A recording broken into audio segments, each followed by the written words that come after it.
படியிடுவோம். கர்த்தர் நமக்கு கிருபையாக கொடுத்த புதிய ஓய்வு நாளுக்காக இந்த மாதத்தினுடைய கடைசி ஓய்வு நாளையும் கூட கண்டு சந்தோஷப்பட்டு கர்த்தரை துதித்து ஆராதிக்க தெய்வம் தந்த நல்ல சிலாக்கியத்துக்காக முதலாவது நம்ம எல்லாரும் வருமானத்தோடு கூட கர்த்தருடைய சமூகத்திலே பயபக்தியோடு கூட துதித்து ஸ்தோத்தரித்து இந்த நாளிலே கர்த்தருடைய ஆவியானவர் நம் நடுவிலே கடந்து வந்து நம்மோடு கூட இருந்து இந்த ஆராதனை வேலையை ஆசீர்வதிக்கும்படியாக நாம் எல்லாரும் சேர்ந்து ஒருமனப்பட்டு ஸ்தோத்திரத்தோடு கர்த்தருடைய நாமத்தை மகிமைப்படுத்தி அவரை வாழ்த்தி வரவேற்போம். கர்த்தராகிய இயேசுவே உமக்கு ஸ்தோத்திரம் ஸ்தோத்திரம் ஸ்தோத்திரம் ஸ்தோத்திரம். நன்றியோடு உம்மை துதிக்கவும் துதிக்கவும் துதிக்கவும் துதிக்கவும். பரிசுத்தவான்களுடைய சபையிலே பயப்படத்தக்கவரே, ஸ்தோத்திரிக்கப்படத்தக்கவரே, ஆராதிக்கப்படத்தக்கவரே உம்மை துதிக்கவும் துதிக்கவும் துதிக்கவும். பரலோகத்திலே தேவதூதர்கள் மத்தியிலே ஆராதிக்கப்பட்டு கொண்டிருப்பவரே, பூமியிலே அடியார்கள் மத்தியிலும் கர்த்தர் வந்து நாங்கள் உம்மை ஆராதிக்கத்தக்கதாக எங்கள் நடுவில் கடந்து வரும்படியாய் நாங்கள் ஸ்தோத்திரத்தோடும் துதியோடும் உம்முடைய சமூகத்திலே கூடி வந்திருக்கிறோம். உம்மை ஸ்தோத்திரத்தோடு வாழ்த்தி நாங்கள் வரவேற்கிறோம்.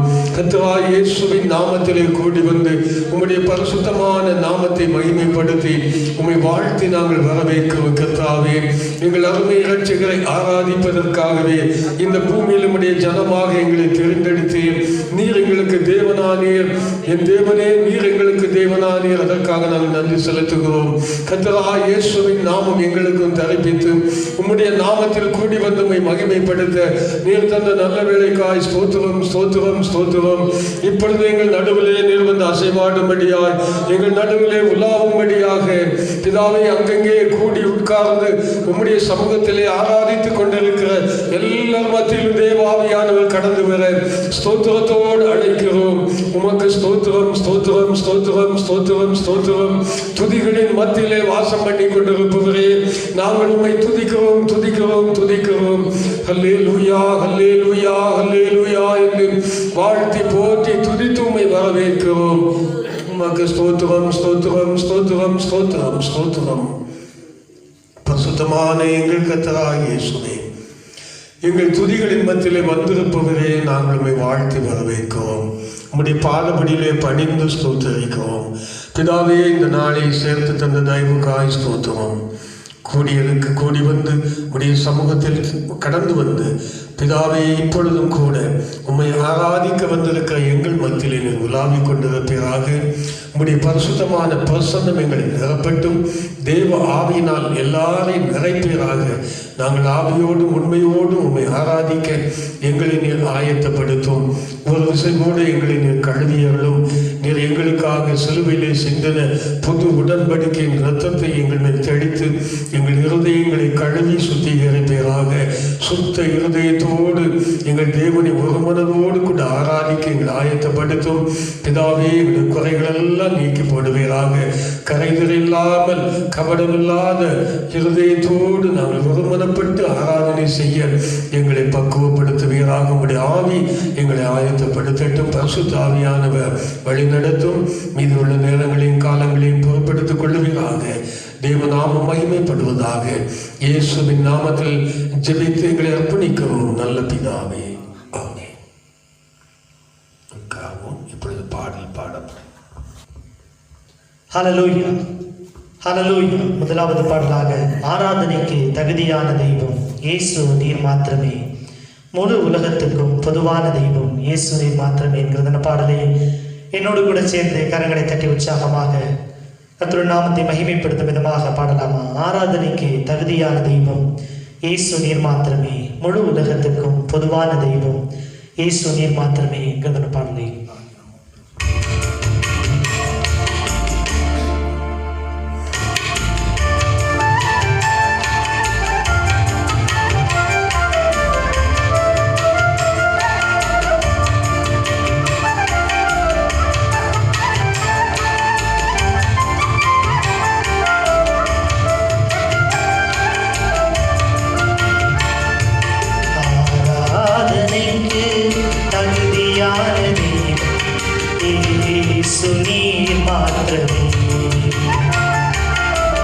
முழு உலகத்துக்கும் பொதுவானது இயேசு நீர் மாத்திரமே.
அன்பு என்றால் என்னவென்று சொல்லி தந்த தெய்வம் இயேசு நீர் மாத்திரமே.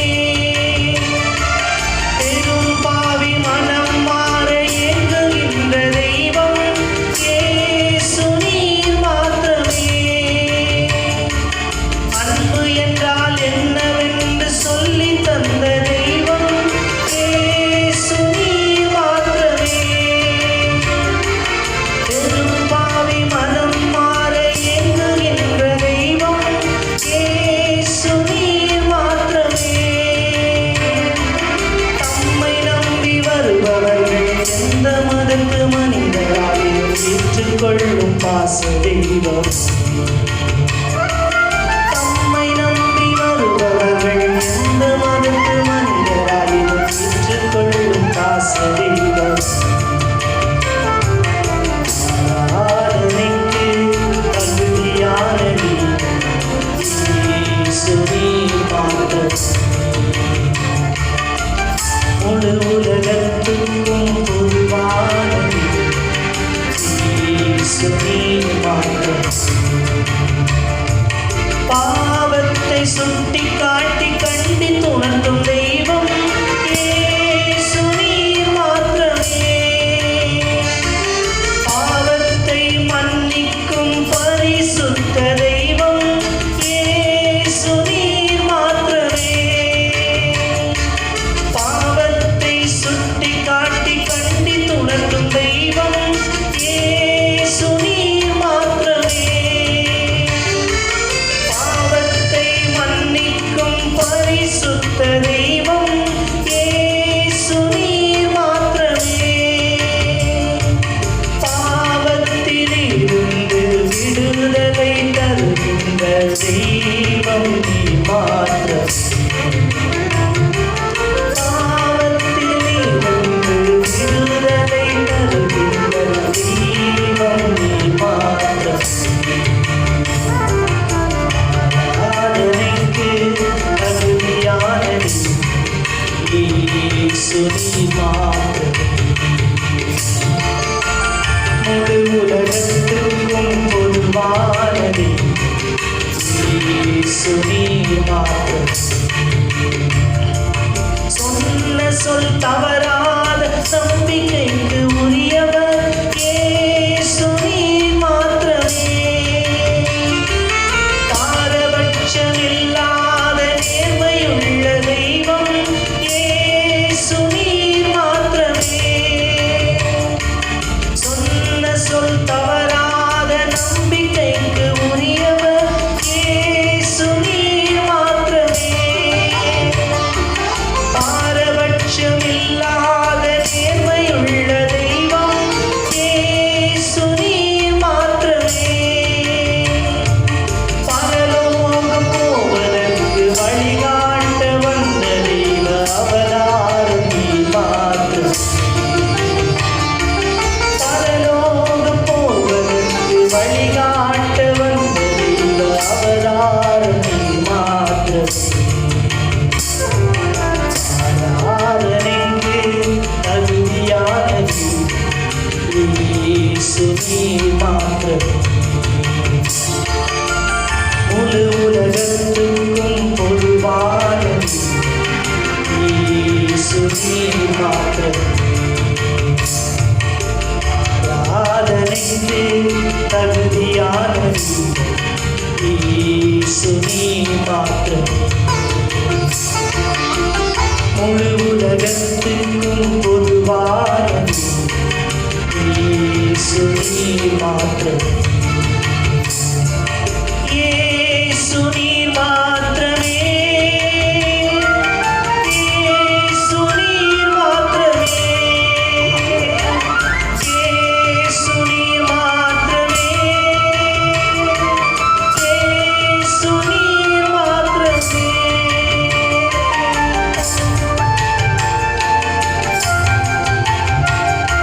ஹல்லேலூயா. ஹல்லேலூயா. கர்த்தர் நாமம் மகிமைப்படுவதாக.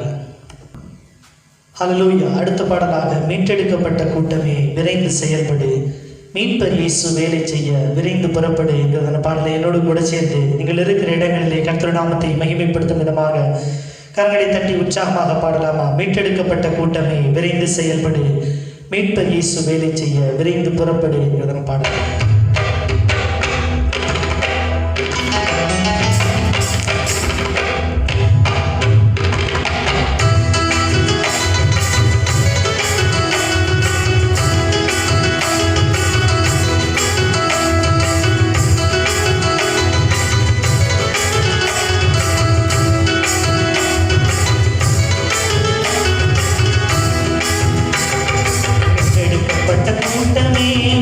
செயல்படு, மீட்பர் இயேசு வேலை செய்ய விரைந்து புறப்படு. எடுக்கப்பட்ட கூட்டமே விரைந்து செயல்படு, மீட்பர் இயேசு வேலை செய்ய விரைந்து புறப்படு. நாட்கள் மிக விரைந்தே நாற்றிருந்தாய் வளருதே, நாட்கள் மிக விரைந்தே நாற்றிருந்தாய் வளருதே. ஆட்கள் வேண்டும் அறுவடைக்கு அதிகம் தெரிந்து, ஆட்கள் வேண்டும் அறுவடைக்கு எடுக்கப்பட்ட கூட்டமே விரைந்து செயல்படு, மீட்பர் இயேசு வேலை செய்ய விரைந்து புறப்படு. எடுக்கப்பட்ட கூட்டமே விரைந்து செயல்படு, மீட்பர் இயேசு வேலை செய்ய விரைந்து புறப்படு. தேர்ந்தெடுக்கப்பட்டவர்கள் நாம் உலகமெங்கிலும், அனுப்பி வைக்கப்பட்டவர்கள் நாம் உலகம் முழுவதும். தேர்ந்தெடுக்கப்பட்டவர்கள் நாம் உலகமெங்கிலும், வைக்கப்பட்டவர்கள் நாம் உலகம் முழுவதும். தேசங்கள் நம் சொந்தமாம், ஜாதிகள் நம் சுதந்திரம். தேசங்கள் நம் சொந்தமாம், ஜாதிகள் நம் சுதந்திரம். நேசர் இயேசு அரசாங்கம் இன்னுமே சீக்கிரம், நேசர் இயேசு அரசாங்கம் இன்னுமே சீக்கிரம். எடுக்கப்பட்ட கூட்டமே விரைந்து செயல்படு, மீட்பர் இயேசு வேலை செய்ய விரைந்து புறப்படு. கூட்டமே விரைந்து செயல்படு, மீட்பர் இயேசு வேலை செய்ய விரைந்து புறப்படு. காலங்களை உணர்ந்திடுவோம் கர்த்தரின் பணியிலே, கருத்துடனே செயல் புரிவோம் ஜனங்கள் மத்தியிலே. காலங்களை உணர்ந்திடுவோம் கர்த்தரின் பணியிலே, கருத்துடனே செயல் புரிவோம் ஜனங்கள் மத்தியிலே. ஞானமெல்லாம் மீட்கவே இயேசு நாமம் கேட்கவே, ஞானமெல்லாம் மீட்கவே இயேசு நாமம் கேட்கவே. தீவிரமாய் செயல்படுவோம், தீவிரமாய் செயல்படுவோம், எடுக்கப்பட்ட கூட்டமே விரைந்து செயல்படு, மீட்பர் இயேசு வேலை செய்ய விரைந்து புறப்படு. எடுக்கப்பட்ட கூட்டமே விரைந்து செயல்படு, மீட்பர் இயேசு வேலை செய்ய விரைந்து புறப்படு. நாட்கள் மிக விரைந்தே நாற்றிருந்தாய் வளருதே, நாட்கள் மிக விரைந்தே நாற்றிருந்தாய் வளருதே. ஆட்கள் வேண்டும் அறுவடைக்கு அதிகம் தெரிந்து, ஆட்கள் வேண்டும் அறுவடைக்கு அதிகம் தெரிந்து. எடுக்கப்பட்ட கூட்டமே விரைந்து செயல்படு, மீட்பர் இயேசு வேலை செய்ய விரைந்து புறப்படு. எடுக்கப்பட்ட கூட்டமே விரைந்து செயல்படு, மீட்பர் இயேசு வேலை செய்ய விரைந்து புறப்படு.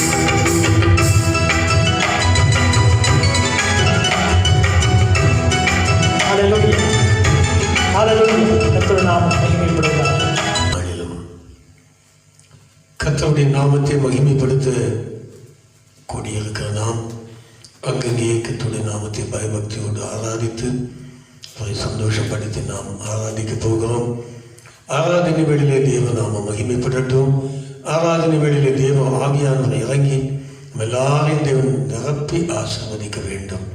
பரிசுத்த ஆவியானவர் தாமே நம் நடுவில் கடந்து வரும்படியாகவும், இந்த ஆராதனை வேளையிலே கர்த்தருடைய ஆவியானவர் நம்மோடு கூட நம் பலத்த கரையிலே நடப்பிக்கும்படியாக, அவருடைய நாமம் இங்கே மகிமைப்படும்படியாக ஒரு நல்ல ஆராதனை நேரத்தை தேவன் நமக்கு தந்திருக்கிறார்.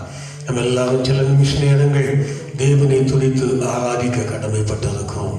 இந்த கொள்ளை நோய் காலங்களிலேயும் எத்தனையோ பாடுகள் மத்தியில் இருக்கிற மக்களை நாம் பார்க்கிறோம். நம்ம இதுவரையிலும் தேவன் பத்திரமாய் பாதுகாத்து அவருடைய நாமத்தை மகிமைப்படுத்தும்படியாக ஆராதிக்கும்படியாக இந்த நாளை கூட நமக்கு சேர்த்து தந்த நன்மைகளை நாம் நினைத்து பார்ப்போம். ஒரு குறையும் இல்லாமல் தேவனவை நடத்தி வந்திருக்கிறார். ஆகவே அவருக்கு நன்றி செலுத்தி ஆராதிக்க இந்த நேரத்தை நாம் பயன்படுத்த வேண்டும். கர்த்தர் மாத்திரம் மகிமைப்பட வேண்டும். அவருக்கே நாம் ஆராதனை செய்ய நம்மை தேவன் அழைத்திருக்கிறார். ஆண்டவரே, எங்களுக்கு செய்த ஏராளமான நன்மைகளை நினைக்கிறோம். இந்த மகா பயங்கரமான காலங்களிலே கூட, வேதனை நிறைந்த சோதனை நிறைந்த காலங்களிலே கூட என்னையும் எங்கள் குடும்பங்களையும் நீர் ஆசீர்வதித்து வந்திருக்கிறீரப்பா. ஒரு நன்மையும் குறைபடாமல் எங்களை நடத்தி வந்திருக்கிறேன். சிங்க குட்டிகள் தாழ்ச்சி அடைந்து பட்டினியாயிருக்கும் கர்த்தரை தேடுகிறவர்களுக்கோ ஒரு நன்மையும் குறைபடாது என்று சொன்ன நம்முடைய வார்த்தை எங்களுக்குள்ளே வேலைக்கிரியை செய்கிறபடினாலே, அந்த வார்த்தையின்படி எங்களை நடத்தி இருக்கிறபடினால் நாங்கள் உமக்கு நன்றி செலுத்தி ஆராதிக்க வந்திருக்கிறோம் என்று சொல்லி நன்றி அறிந்த உள்ளத்தோடு கூட நம்ம எல்லாரும் சில நிமிஷ நேரங்கள் கர்த்தரை ஸ்தோத்தரித்து ஆராதிக்கலாம். எங்கள் அருமை இரட்சகராகிய இயேசுவே உமக்கு ஸ்தோத்திரம். நீர் துதிகளிலே பிரியப்படுகிற தேவன், துதியினாலே ஆராதிக்கப்படுகிற கர்த்தர். நாங்கள் உமக்கு செய்ய வேண்டிய ஒரே ஒரு பிரதிபலன் துதி என்று நாங்கள் அறிந்திருக்கிறோம், ஆராதனை என்று அறிந்திருக்கிறோம். உம்மை தொழுது ஸ்தோத்தரித்து ஆராதிப்பதே எங்களுக்கு நீர் கொடுத்திருக்கிற கடமை பிதாவே. பயத்தோடும் நடுக்கத்தோடும் உடைய சமூகத்தில் நின்று கொண்டு எங்கள் தேவனை ஆராதிக்க இந்த வேலையை தந்தவரே ஸ்தோத்திரம் பிதாவே. எங்களை இம்மட்டுமாக எத்தனை அன்புடன் எங்களை வழி நடத்தி வந்திருக்கிறேன். எத்தனை ஆண்டுகளை கருசனையோடு எங்களை நடத்தி வந்திருக்கிறேன். பாடுகள் துன்பங்கள் வேதனை நிறைந்த இந்த காலத்திலே ஒரு நன்மையும் குறைபடாமல் சகல நன்மையினால திருப்தியாக்கி வழி நடத்தி வருகிற எங்கள் அருமை இரட்சகருக்கு ஒரு ஆராதனை வேலையை நாங்கள் ஆண்டவரே உமக்கு ஆராதனை செய்யும்படியாக இந்த வேலையை தந்தி நாங்கள் ஆராதிக்க வந்திருக்கிறோம். இந்த வேளையில் கர்த்தருடைய நாமத்தை நாங்கள் மகிமைப்படுத்துகிறோம். எங்கள் தேவனுக்கு நாங்கள் ஆராதனை செய்கிறோம். உம்மை நாங்கள் தொழுது ஸ்தோத்தரிக்கிறோம் பிதாவே. நாங்கள் துதிப்பதும் ஸ்தோத்தரிப்பதுமே எங்களுக்கு ஏற்றதும் இன்பமுமாய் இருக்கிறது. ஸ்தோத்திரம் செலுத்துதலே உமக்கு பிரியமாய் இருக்கிறது. ஸ்தோத்திர பலியிட்டுமை மகிமைப்படுத்தும்படியாக நாங்கள் வந்திருக்கிறோம். எங்கள் துதி பலிகள் உமக்கு மகிமையை கொண்டு வரட்டும். ஸ்தோத்திர பலிகள் உமக்கு மகிமையை கொண்டு வரட்டும். எல்லாவற்றுக்கு மேலாக எங்கள் சரீரங்களை பரிசுத்தமும் ஜீவனமுள்ள உகந்த பலியாக சுகந்த பலியாக பலிபீடத்திலே எங்களை வைக்கிறோம் அப்பா. என் சுகந்த வாசனை எங்களிலே முகர்ந்து பிதாவே இந்த இடத்துல எங்கள் மகிமைப்பட வேண்டும் என்று உம்மை ஆராதிக்கிறோம். ஸ்தோத்திரத்தோடு கூடி வந்து உம்மை ஆராதிக்கிறோம். துதி பலிகளோடு கூடி வந்து ஆராதிக்கிறோம். தூயாதி தூயவருக்கு ஆராதனை செலுத்துகிறோம். பரலோகத்திலே பரிசுத்தவான்கள் மத்தியிலே தூதர்கள் மத்தியிலே ஆராதிக்கப்பட்டு கொண்டிருப்பவரே, துதிக்கப்பட்டு கொண்டிருப்பவரே, நாங்கள் உம்மை ஆராதிக்கிறோம். இந்த பூமியிலிருந்து ஆண்டவரே உம்மை நாங்கள் ஆராதிக்கிறோம். எங்கள் அருமை இரட்சகரே உம்மை துதித்து ஆராதிக்கிறோம். ஸ்தோத்திரத்தோடு உம்மை ஆராதிக்கிறோம். உமக்கே ஸ்தோத்திரம் ஸ்தோத்திரம் ஸ்தோத்திரம் ஸ்தோத்திரம். அல்லேலூயா. தேவனுக்கு மகிமை உண்டாவதாக. சேனைகளின் கர்த்தர் பரிசுத்த பரிசுத்த பரிசுத்தர் என்று ஓயாமல் போற்றப்படுகிற தேவனை நாங்களும் மகிமைப்படுத்துகிறோம். எங்கள் அருமை இரட்சகராகிய இயேசுவின் நாமத்தை உயர்த்துகிறோம். உம்முடைய நாமமே பூமி எங்கும் எவ்வளவு மேன்மை உள்ளது. அதுவும் இந்த பரிமள தைலம் இந்த வாசனை பூமி எங்கும் வீசுகிறது. உம்முடைய நாமத்தை உயர்த்துகிறோம் உயர்த்துகிறோம் உயர்த்துகிறோம். அல்லேலூயா அல்லேலூயா அல்லேலூயா. எங்கள் தேவாதி தேவனுக்கு மகிமை உண்டாவதாக. எங்கள் கர்த்தராகிய இயேசுவே, தேவாதி தேவனே, நீர் பரிசுத்த பரிசுத்த பரிசுத்தர் என்று உம்மை நாங்களும் போற்றி போற்றி சபை நடுவிலே துதிக்கிறோம்.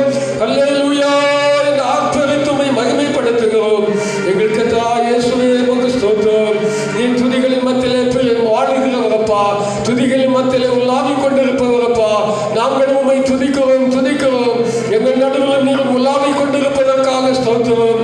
ஆவியாய் இருக்கிற தேவன் எங்கள் நடுவில் உலாவுகிறதற்காக ஸ்தோத்திரம். உம்முடைய பாதபடியிலே விழுந்து பணிந்து பணிந்து உம்மை துதிக்கிறோம். அல்லேலூயா அல்லேலூயா அல்லேலூயா. உம்மை மகிமைப்படுத்துகிறோம் மகிமைப்படுத்துகிறோம் மகிமைப்படுத்துகிறோம் அப்பா. கோடான கோடி துதிகளை எடுக்கிறோம். ஸ்தோத்திரம் ஸ்தோத்திரம் ஸ்தோத்திரம் ஸ்தோத்திரம் ஸ்தோத்திரம். நன்றியோடு துதிக்கிறோம் நன்றியோடு துதிக்கிறோம் நன்றியோடு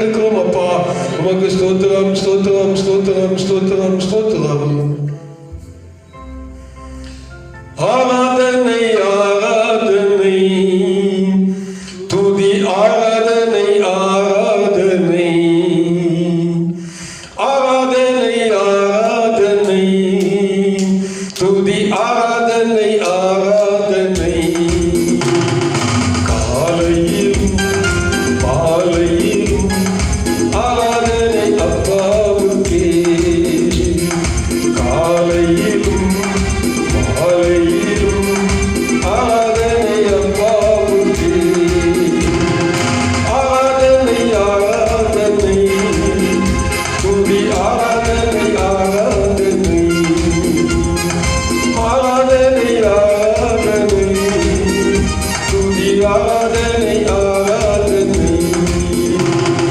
தூய ஆவியே உமக்கு ஆராதனை, துணையாளரே உமக்கு ஆராதனை. தூய ஆவியே உமக்கு ஆராதனை, துணையாளரே உமக்கு ஆராதனை. வல்ல பிதாவே உமக்கு ஆராதனை, வழிகாட்டியே உமக்கு ஆராதனை. வல்ல பிதாவே உமக்கு ஆராதனை, வழிகாட்டியே உமக்கு ஆராதனை. ஆராதனை ஆராதனை, துதி ஆராதனை ஆராதனை. ஆராதனை ஆராதனை, துதி ஆராதனை ஆராதனை.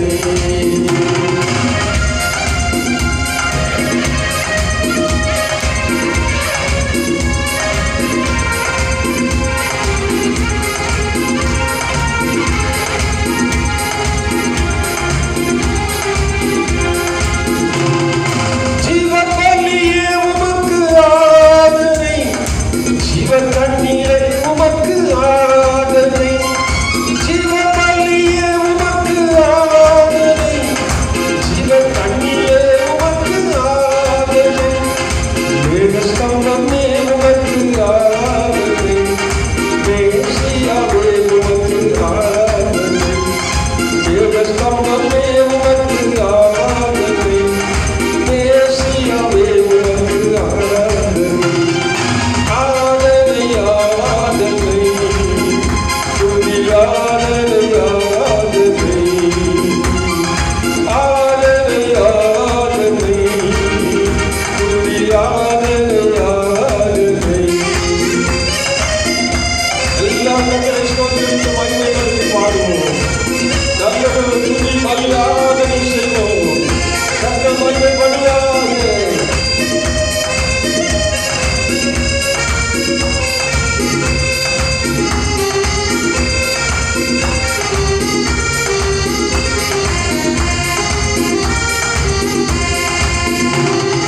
அப்பா பிதாவே உமக்கு ஆராதனை, அனுகூலமானவரே ஆராதனை. அப்பா பிதாவே உமக்கு ஆராதனை, அனுகூலமானவரே ஆராதனை. கன்மலையே உமக்கு ஆராதனை, காண்பவரே உமக்கு ஆராதனை. கன்மலையே உமக்கு ஆராதனை, காண்பவரே உமக்கு ஆராதனை. ஆராதனை ஆராதனை, துதி ஆராதனை ஆராதனை.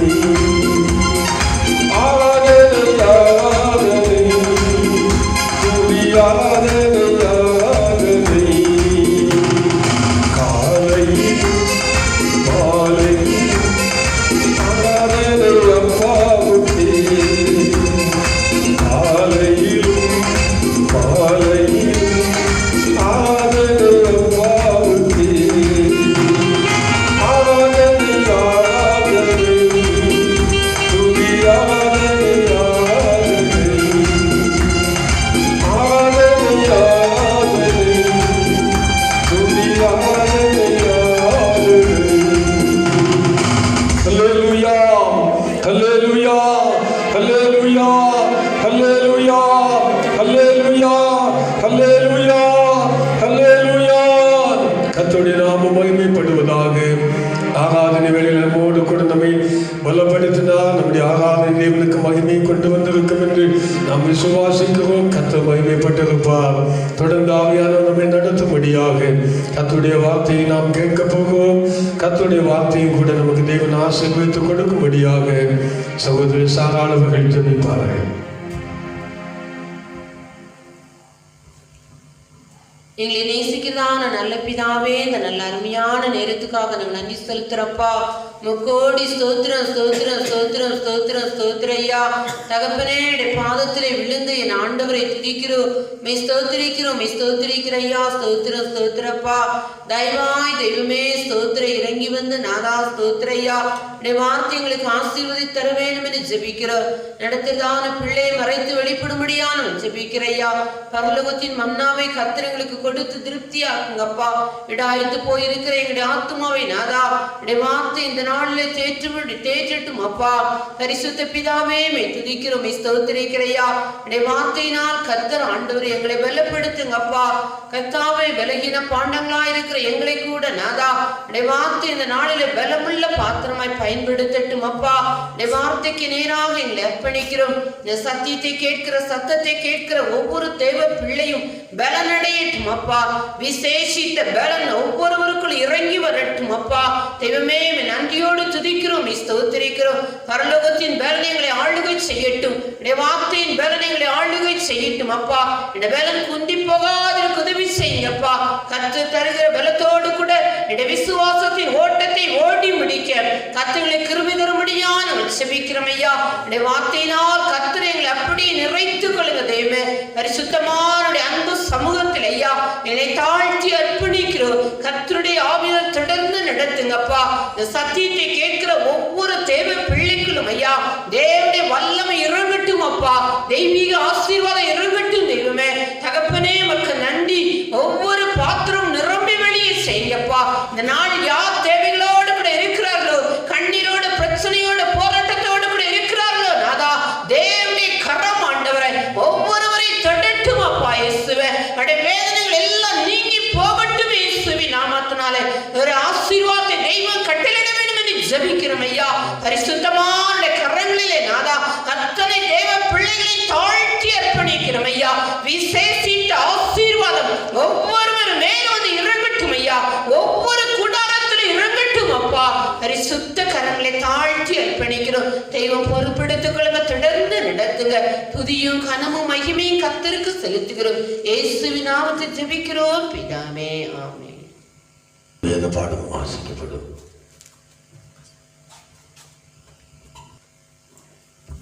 வாசிக்கும்படியாக குறிக்கப்பட்ட வேத பகுதி ஏசாயா தீர்க்கதரிசன புஸ்தகம் 32ஆம் அதிகாரம் 1ஆம் வசனம் முதல் அதிகாரம் முடிய. ஏசாயா தீர்க்கதரிசன புஸ்தகம் 32ஆம் அதிகாரம் 1ஆம் வசனம் முதல். இதோ ஒரு ராஜா நீதியாக அரசாளுவார், பிரபுக்களும் நியாயமாக துரைத்தனம் பண்ணுவார்கள். அவர் காற்றுக்கு ஒதுக்காகவும் பெருவெள்ளத்துக்கு புகலிடமாகவும் வறண்ட நிலத்துக்கு நீர்க்கால்களாகவும் விடாய்த்த பூமிக்கு பெரும் கண்மலையின் நிழலாகவும் இருப்பார். அப்பொழுது காண்கிறவர்களின் கண்கள் மங்களாயிராது, கேட்கிறவர்களின் செவிகள் கவனித்தே இருக்கும். பதற்றமுள்ளவர்களின் இருதயம் அறிவை உணர்ந்து கொள்ளும். தெற்றுவாயுடைய நாவு தடையின்றி தெளிவாய் பேசும். மூடன் இனி தயாளன் என்று மதிக்கப்படான். லோபி இனி உதாரணம் என்று சொல்லப்படுவதில்லை. ஏனென்றால் மூடன் மூடத்தனத்தை பேசுகிறான். அவன் இருதயம் அநியாயத்தை நடப்பிக்கும். அவன் மாயம் பண்ணி கர்த்தருக்கு விரோதமாய் விபரீதம் பேசி பசியுள்ள ஆத்மாவை உரிமையாய் வைத்து தாகமுள்ளவனுக்கு தாக தீர்க்காதிருக்கிறான். லோபியின் எத்தனங்களும் பொல்லாதவைகள். ஏழைகள் நியாயமாய் பேசும்போது அவன் கள்ள வார்த்தைகளாலே எளியவர்களை கெடுக்கும்படி தீவினைகளை யோசிக்கிறான். தயால குணமுள்ளவன் தயாளமானவர்களை யோசிக்கிறான். தயாளமானவர்கள் நிலைத்தும் இருக்கிறான். சுகஜீவிகளாகிய ஸ்திரீகளே, எழுந்திருந்து என் வார்த்தைகளை கேளுங்கள். நிர்விசாரமான குமாரத்திகளே, என் வசனத்துக்கு செவி கொடுங்கள். நிர்விசாரிகளே, ஒரு வருஷமும் சில நாட்களும் தத்தளிப்பீர்கள். திராட்சைப்பழம் அற்றுப்போகும், அறுப்பு காலம் வராது. சுகஜீவிகளே நடுங்குங்கள், நிர்விசாரிகளை தத்தளியுங்கள். உடையை உரிந்து களைந்து போட்டு அறையில் வெட்டை கட்டிக்கொள்ளுங்கள். செழிப்பான வயல்களின் நிமித்தம் கனிதரும் திராட்சை செடிகள் நிமித்தமும் மாரடித்து புலம்புவார்கள். என் ஜனத்தினுடைய நிலத்திலும் கலிகூர்ந்திருந்த நகரத்தில் உள்ள சந்தோஷம் நிறைந்த எல்லா வீடுகளிலும் முச்செடியும் நெறிஞ்சில் முளைக்கும். அரண்மனை பாலாக விடப்படும். ஜனம் நிறைந்த நகரம் வெறுமையாகும். மேடும் துருக்கமும் இன்றைக்கும் கெவிகளாகும். அவைகள் காட்டு கழுதைகள் கழிக்கும் இடமாயும் மந்தைகளுக்கு மேய்ச்சலிடமாயும் இருக்கும்.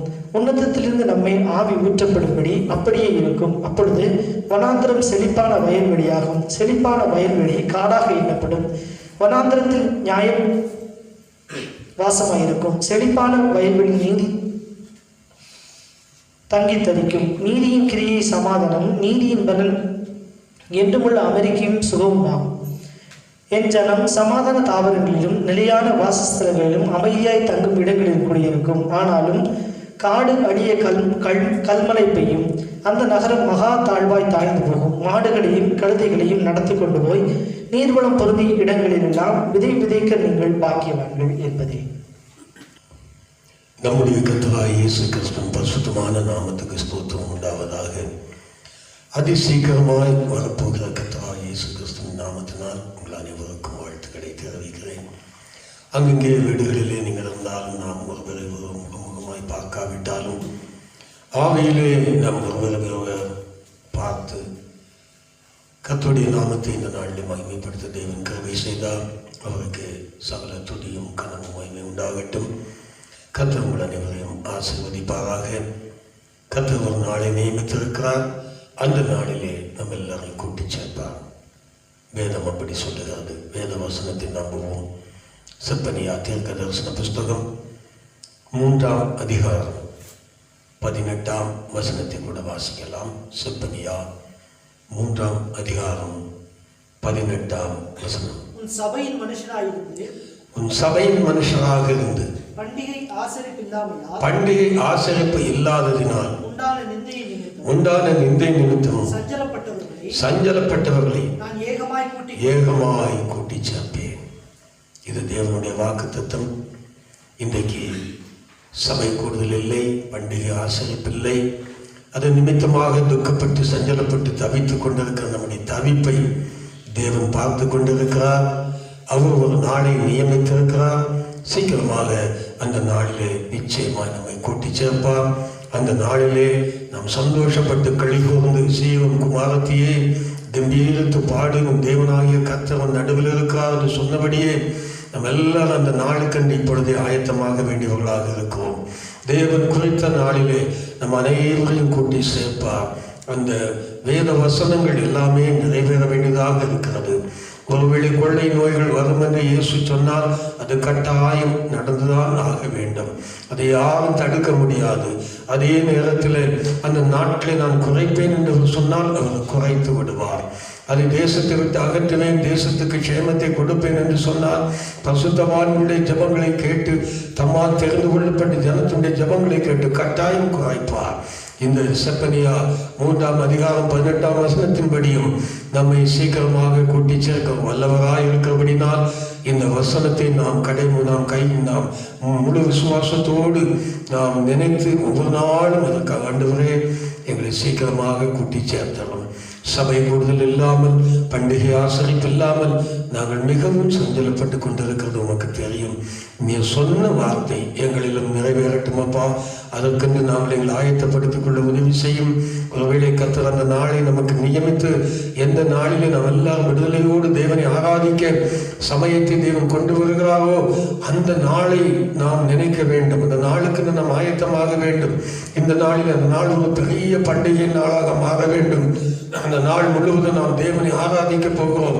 கர்த்தர் அந்த நாளை நியமித்த நாட்களிலே நாம் கர்த்தருக்கு ஏகமாய் கூடி வந்து நாம் மகிமைப்படுத்த போகிறோம். அதற்கென்று ஒரு பெரிய ஆயத்தத்தை இப்பொழுதே நாம் செய்ய வேண்டும். ஆண்டவரே, நியமித்த நாளிலே நாங்கள் கூடி வந்து சந்தோஷத்தோடு ஆராதிக்கணும், கர்த்தருக்கு மகிமையை செலுத்தணும். அதற்கென்று எங்களை எல்லாரையும் ஆயத்தப்படுத்த வேண்டுமப்பா என்று சொல்லி அந்த நாளுக்காகவும் நாம் ஆயத்தமாவோம். இந்த நாளிலும் திருச்சபை மக்கள் அறிந்து கொள்ள வேண்டிய சில காரியங்களை நாம் இந்த வேத வசனத்திலே படிக்கிறோம்.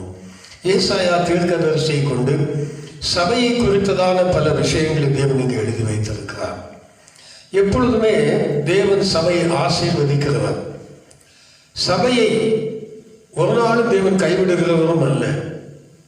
சபை அவருக்கென்று இந்த பூமியில் ஜீவிக்க வேண்டும். அவருக்காகவே சபையை தேவன் நியமித்திருக்கிறார். ஒரு மணவாளனுக்கு மணவாட்டியாக ஏற்படுத்தி இன்னானுக்கு இந்நாள் என்று நியமித்தபடி சபையை தேவன் அவருக்கென்று மணவாட்டியாக அவர் நியமித்து வைத்திருக்கார். அது பரிசுத்தமான கல்யாண நாள் வரும் வரைக்கும் நியமிக்கப்பட்ட மணவாட்டி தேவ சத்தத்தை கேட்க வேண்டும். அவருடைய வார்த்தைகளுக்கு கீழ்ப்படிய வேண்டும், தன்னை காத்துக்கொள்ள வேண்டும், அந்த நாளுக்கு ஆயத்தமாக வேண்டும். இதுதான் சபையார் அறிந்து கொள்ள வேண்டிய மிக முக்கியமான காரியம். உலகத்தில் பல சம்பவங்கள் நடக்கலாம். கொள்ளை நோய் வரலாம், பஞ்சம் வரலாம், பட்டினி வரலாம். இதெல்லாம் நம்ம பார்க்க வேண்டிய அவசியமே இல்லை.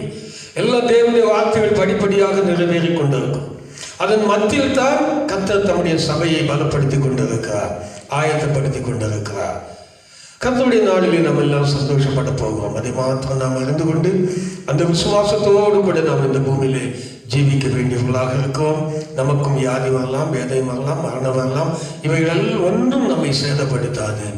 எல்லாம் நம்ம எல்லா காலங்களிலேயும் தேவன் நம்மோடு கூட நம்மை நடத்த வல்லவராக இருக்கிறார். ஆகவே இந்த நாளிலே நாம் அறிந்து புரிந்து வாழ வேண்டிய காலத்துக்குள்ளே நாம் வந்திருக்கும். காலம் கடைசியாகிவிட்டது.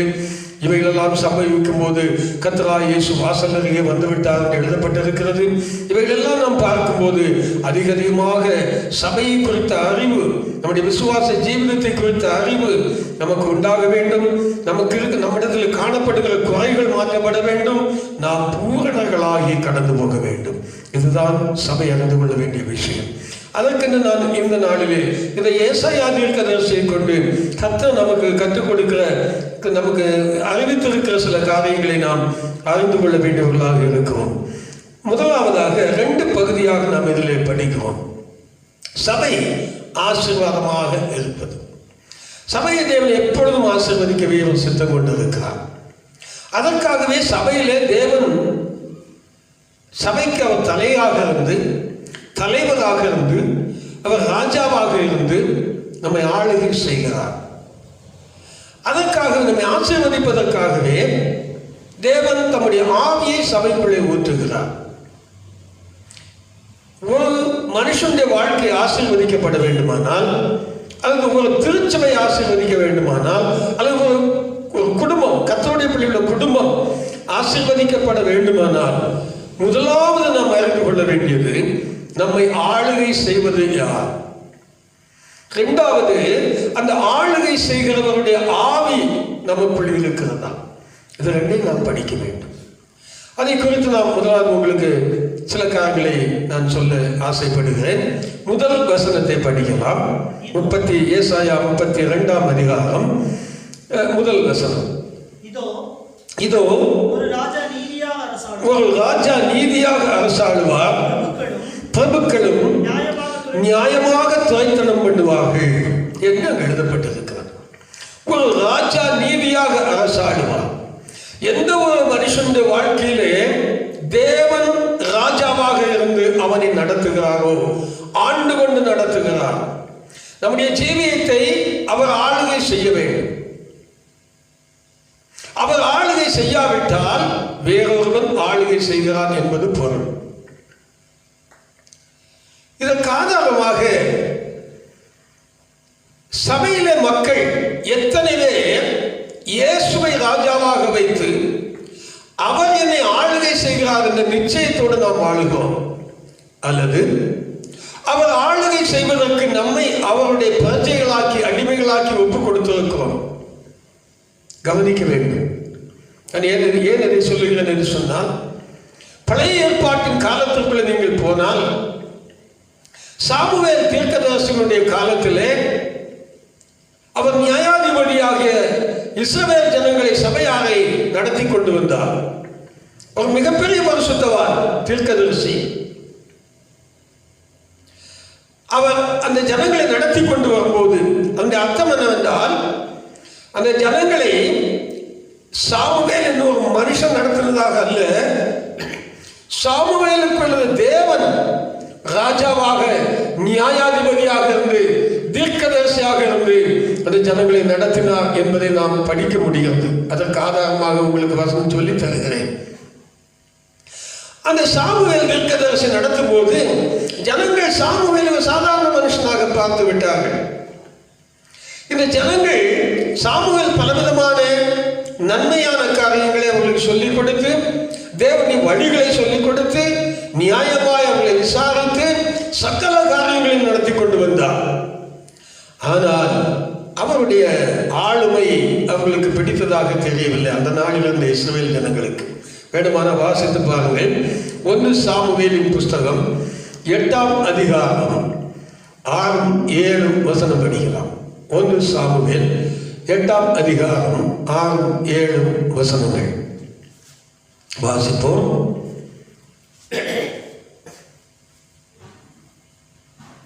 எங்களை நியாயம் விசாரிக்க ஒரு ராஜாவை ஏற்படுத்தும் என்று அவர்கள் சொன்ன வார்த்தை சாமுவேலுக்கு தகாததாய் தெரிந்தது. ஆகையால் சாமுவேல் கர்த்தரை நோக்கி விண்ணப்பம் பண்ணினார். நல்லா கவனிச்சு பாருங்க. சாமுவேல் அவர்களை நியாயம் விசாரித்துக் கொண்டிருக்கிறார். இப்ப சாமுவேல் அங்க ராஜாவாக காணப்படவில்லை. அவர் ஒரு தீர்க்கதரிசி, ஒரு நியாயாதிபதி, அவர் நல்ல பரிசுத்தவான். அவரை கொண்டு தேவன் நடத்தி கொண்டிருக்கிறார். இந்த ஜனங்களுக்கு இப்ப யார் வேணும்? தங்களை ஆளுகிற ஒரு ராஜா என்கிற ஒரு ஆள் வேணும். இந்த சாமுவேலுக்குள்ள இருக்கிற ஒரு ராஜா என்பது அவங்களுக்கு தெரியல. அவர்கள் எப்படிப்பட்ட ராஜாவை எதிர்பார்க்கிறார்கள்? வாசிக்கலாம். அப்பொழுது கர்த்தர் சாமுவேலை நோக்கி, ஜனங்கள் உன்னிடத்திலே சொல்வது எல்லாவற்றையும் குறித்து அவர்கள் என்ன சொல்றாங்களோ அதை நீ கேள் அப்படின்னார். பாருங்க, தேவனுடைய காரியங்களை பாருங்க. இந்த ஜனங்களை உணர்த்துவதற்காக தேவனுடைய ஆளுமை என்றால் என்ன, மனுஷனுடைய ஆளுகை என்றால் என்ன, பிசாசனுடைய ஆளுகை என்றால் என்ன, நம்ம யார் ஆளுகை செய்கிறார்கள் என்பதை புரிந்து கொள்ளும்படியாக, அவர்களுக்கு உணர்வை கொடுக்கும்படியாக ஆண்டவர் சொன்னார், சாமுவேலே நீ அவங்க சொல்லுபடி செய்ய. ராஜான்னு கேட்கிறாங்க. என்னத்துக்கு அவங்க ராஜா கேட்டாங்க? எல்லா ஜனங்களையும் போல நாங்கள் வாழ வேண்டும். அந்த அர்த்தம் என்ன? அதுக்கு முன்னால வாஸ்தவம் உங்களுக்கு தெரியும். எல்லா ஜனங்களையும் போல நாங்கள் ஆள வேண்டும். எல்லா ஜனங்களையும் போல எங்களோட யுத்தம் பண்ணி எங்களுக்காக பல இடங்களை எல்லாம் பிடிச்சு கொடுக்கிற ஆள் வேணும். இந்த உலகத்தை நாங்கள் சுதந்திரித்துக் கொள்ள வேண்டும். அதற்கு ஏன்னா சாமுவேல் யுத்தத்துக்கு நம்ப மாட்டாரு. அவர் சமாதானத்தை விதைக்கிறவர், அவர் சத்தியத்தை சொல்லுகிறவர், நீதியின் பாதையில் நடத்துகிறவர். இவங்களுக்கு என்ன வேணும்? உலகத்தை ஆதாயம் செய்யணும். அதுக்காக யுத்தம் பண்ற ஒரு ஆள் வேணும். மற்ற ராஜ்யங்கள் எல்லாம் யுத்தம் பண்றாங்களே, யுத்தம் பண்ணி அங்கங்கே எல்லாரையும் பிடிச்சு தங்களுக்கு சொந்தமாக்கி கொள்ளுகிறார்களே, அப்படிப்பட்ட ஒரு ராஜா எங்களுக்கு தேவை. சாமுவேலை முகமுகமாய் பார்த்து சொன்னார்கள். பெரிய தீர்க்கதரிசி. அந்த தீர்க்கதரிசிக்கு எப்படி இருந்திருக்கும்? ஆகவேதான் அவர் சங்கடப்பட்டார். நான் இவங்களை நல்லா தானே நடத்திக்கிட்டு வரேன், நான் என்ன குறை வச்சிருக்கிறேன், நான் என்ன பொய் சொன்னேன், இவங்களுக்கு என்ன அநியாயம் செய்தேன், தேவன் சொன்னபடியே இவங்களை நடத்துகிறேனே, இவங்களுக்கு ஒரு குறையும் இல்லையே. அப்படி இருக்கும்போது எல்லா ஜனங்களும் உலகத்தில் இருக்கிற மக்கள் செய்கிற வண்ணமாக எங்களுக்கு செய்யணும்னு சொன்னால் என்னால முடியாது. அது அவரால் முடியாது. ஆகவே ரொம்ப வருத்தப்பட்டார். வருத்தப்பட்டு தன் துக்கத்தை தேவனுக்கு தெரியப்படுத்தினார். தேவனே, நான் ஏதாவது தப்பு பண்ணியிருக்கேனா? இல்ல. ஏன் இந்த ஜனங்கள் இப்படி செய்யறாங்க? ஏன் ஒரு ராஜா வேணும்னு கேட்கிறாங்க? எல்லாரையும் போல வாழணும்னு சொல்றாங்களே, இவங்க எல்லாரையும் போல வாழ்றதுக்காகவா நீங்க உங்களை தேர்ந்தெடுத்தீங்க? இல்லையே. பிரித்தெடுக்கப்பட்ட ஜனம் தேவ ஜனமாகவே வாழ வேண்டும். தேவனுடைய வார்த்தைக்கு இணங்கி கீழ்ப்படிந்து வாழ வேண்டும். ஆனால் இந்த ஜனங்களோ இப்படி கேட்கிறாங்களே, ஆண்டவரே நான் என்ன செய்ய? தேவன் சொன்னார், அவங்க என்ன சொல்றாங்களோ அதுக்கு அதை அதன்படி செய்ய அப்படின்னார். இப்படி சில சமயத்துல நம்முடைய இருதய கடினத்துக்கு தேவன் விட்டு விடுவார். நம்ம படிக்கிறதற்காக எது நல்லது, எது தேவனுடைய மார்க்கம், தேவ சித்தம் என்ன என்பதை அறியாமல் இன்றைக்கு ஜனங்கள் அறியாமையினாலே அழிந்து கொண்டிருக்கிறார்கள். அறியாமையினாலே தேவனுக்கு விரோதமாய் பேசிக் கொண்டிருக்கிறார்கள், நடந்து கொண்டிருக்கிறார்கள். ஆசீர்வாதம் வந்துருமா? வராது. சாமுவேல்கிட்ட ஆண்டவர் என்ன சொன்னார் தெரியுமா? வாசிக்கலாம். அப்பொழுது கர்த்தர் சாமுவேலை நோக்கி, ஜனங்கள் உன்கிட்ட என்னெல்லாம் சொல்றாங்க செய்யி, அவன் சொல்லி கேள். அவர் பாத்தீங்களா, தேவன் தான் அந்த ஜனங்களை ஆளுகை செய்கிறார், சாமுவேல் அல்ல. இதை ஜனங்கள் படிக்கவில்லை, அறியவில்லை. இப்ப அவர் சொல்றாரு, இந்த ஜனங்கள் உன்னை தள்ளல, நான் அவர்களை இதுவரைக்கும் ஆண்டு வந்தேன், உனக்குள்ள வந்து ஆண்டு கொண்டு வந்தேன் நான் தான். இனி நான் ஆளுகை செய்யாதபடி என்னைத்தான் தள்ளினார்கள். எவ்வளவு தெளிவா இருக்கு பாருங்க. ஒரு ஊழியக்காரன் நல்ல சபையை நடத்துவது தேவன் நடத்துகிறார். அப்ப தேவன் ஆளுகை செய்தால் அவர் எப்படி ஆளுகை செய்வார்? அந்த 32ஆம் அதிகாரம் ஏசாயாவிலே முதல் வசனம் என்ன சொல்லுகிறது? அவர் நீதியாய் அரசாடுவார். அங்க அநீதி இருக்காது. ஆனா ஜனங்களுக்கு நீதினா பிடிக்க மாட்டாங்க. ரொம்ப நீதியாகவும் போகக்கூடாதுயா, ரொம்ப பரிசுத்தமா வாழக்கூடாது என்று மக்கள் நினைக்கிறாங்க. இந்த அழகான வாழ்க்கை தான் இன்றைக்கு சபையில நடந்து கொண்டிருக்கிறது. இந்த அறகுறையாக வாழுகிற மக்கள், தேவ நீதியை விரும்பாதவர்கள், தேவ நீதியின்படி நடக்க விரும்பாதவர்கள், அவள் என்னைக்குமே உலக மக்களை போல வாழ்வதற்கு ஆசைப்படுவாங்க. அவங்க இன்னைக்கு ஒரு ராஜாவை தேடுவாங்க, நாளைக்கு ஒரு ராஜாவை தேடுவாங்க. இது இவங்க வழக்கம். தயவு செய்து சபையால் உணரணும், என்னை ஆண்டு நடத்துகிற ராஜா யார்? இயேசு என்னை அவர் அரசாடுவாரானால், இயேசு என்னை நடத்துவாரானால், அவர் பரிசுத்தமும் நீதியுமாக என்னை நடத்துவார். என் வழிகளெல்லாம் பரிசுத்தமாயிருக்கும், என் காரியங்களெல்லாம் நீதியாயிருக்கும். காரணம், அவர் நீதியாய் அரசாளுகிறவர். ஒரு அநீதியும் அங்கு இருப்பதற்கு சாத்தியமே கிடையாது. இன்றைக்கு இப்படிப்பட்ட நீதியான ஒரு ஜீவியம் செய்யத்தான் ஜனங்கள் பிரியப்படுவதில்லை. உலக மக்களை போலவே மற்ற எல்லா ஜனங்களையும் போல நாங்கள் வாழணும் என்று நினைக்கிறார். ஒருவேளை அவங்க ஆடம்பரமாக இருக்கலாம், பெரிய ஐஸ்வர்யவான்களாக இருக்கலாம், கோடி கோடியா சம்பாதிக்கலாம். இயேசுவை ஏற்றுக்கொண்டால் நாங்களும் அப்படித்தான் இருக்கணும்னு நினைக்க கூடாது. தேவ நீதிபரர் அவர் நீதியாகத்தான் அரசாடுவார். நமக்கு நீதியான காரியங்களை தான் செய்வார். நீங்க அநீதினாலே சம்பாத்தியம் பண்ண நினைச்சா தேவன் விட மாட்டார். ஆனா உங்களுக்கு அது பிடிக்காது, அதனால வேற ராஜா வேணும். ஏசு தேவன் சொன்னார், ஒன்ன தடலப்பா, நீ வேண்டான்னு சொல்லல, நான் தானே அவங்களுக்கு இவ்வளவு நாள் நடத்திக்கிட்டு வந்தேன், என்னையே வேண்டான்ட்டாங்க, அதனால அவங்க சொல்லபடியே செய்ய அப்படின்னா அவங்க இருதய கடினத்துக்கு விட்டு கொடுத்தார். நான் ஏன் சொல்றேன், என்னை யார் ஆளுகிறது என்பதை நீங்க படித்துக் கொள்ள வேண்டும். கர்த்தராகிய தேவன் என்னை ஆளுவாரானால் என் ஜீவியம் எப்படி இருக்கும்? இயேசு ஒரு மனுஷனை ஆளுகை செய்யும் போதுதான் அவன் மேல் தேவ ஆவி ஊற்றப்படுகிறது. தேவ ஆவி ஊற்றப்பட்ட அந்த மனுஷன் அவனுடைய வாழ்க்கை எப்படி இருக்கும்? என்ன எழுதியிருக்கிறது? 2ஆம் வசனத்தில் படிக்கலாம். ஏசாயா 32ஆம் அதிகாரம் 2, 3, 4 வசனத்தை படிக்கலாம். அவர் காற்றுக்கு ஒதுக்காகவும் பெருவெள்ளத்துக்கு புகலிடமாகவும் வறண்ட நிலத்திற்கு நீர்க்கால்களாகவும் விடாய்த்த பூமிக்கு பெரும் கண்மலையின் நிழலாகவும் இருப்பார். அப்பொழுது காண்கிறவர்களின் கண்கள் மங்கலாயிராது, கேட்கிறவருடைய செவி கவனித்தே இருக்கும். பதற்றமுள்ளவருடைய இருதயம் அறிவை உணர்ந்து கொள்ளும். தெற்று வாயருடைய நாவு தடையின்றி தெளிவாய் பேசும். அப்படின்னு ஒரு பெரிய ஆசீர்வாத லிஸ்ட் அங்க வருகிறது. இந்த பொருள் என்ன? இவ்வளவு காலமும் இல்லாத ஒரு ஆசீர்வாதம். இயேசு நம்மை நடத்துவாரானால், இயேசு நம்மை ஆளுகை செய்வாரானால், வாசிக்கலாம். அதற்கு ஏற்ற ஒரு வசனம் 15ஆம் வசனம். உன்னதத்திலிருந்து நம்ம ஆவி ஊற்றப்படும் வரைக்கும் அப்படி இருக்கும். ஆவி ஊற்றப்படுற வரைக்கும் ஒன்றும் இருக்காது ஆசீர்வாதம்.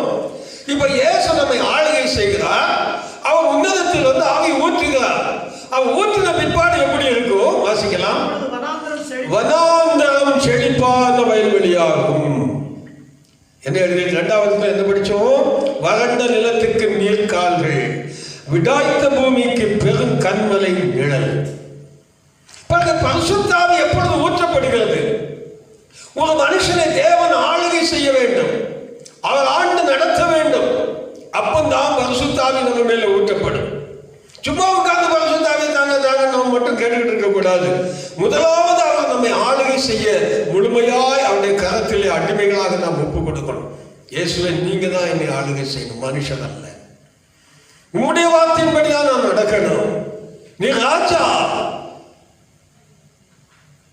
நீர் விரலை அசைத்தால் அதற்கு நான் செவி கொடுக்கணும். நீ என்ன சொல்லுறீங்களோ அதை நான் செய்யணும் என்று சம்பூர்ணமாய் ஒப்பு கொடுக்கும் போது அந்த சம்பூர்ண மழை நம்ம மேல பெய்யும். ஆவியின் மழை. அந்த ஆவி ஊற்றப்படும் போது அங்க என்ன நடக்கிறது? வனாந்தரம் செழிப்பான வயல்வெளியாகும். செழிப்பான வயல்வெளி காடாக எண்ணப்படும். வனாந்தரத்திலே நியாயம் வாசமாயிருக்கும். வனாந்தரம் தனி இல்லாத இடம், அங்கேயே நியாயம் வாசமாயிருக்கும்.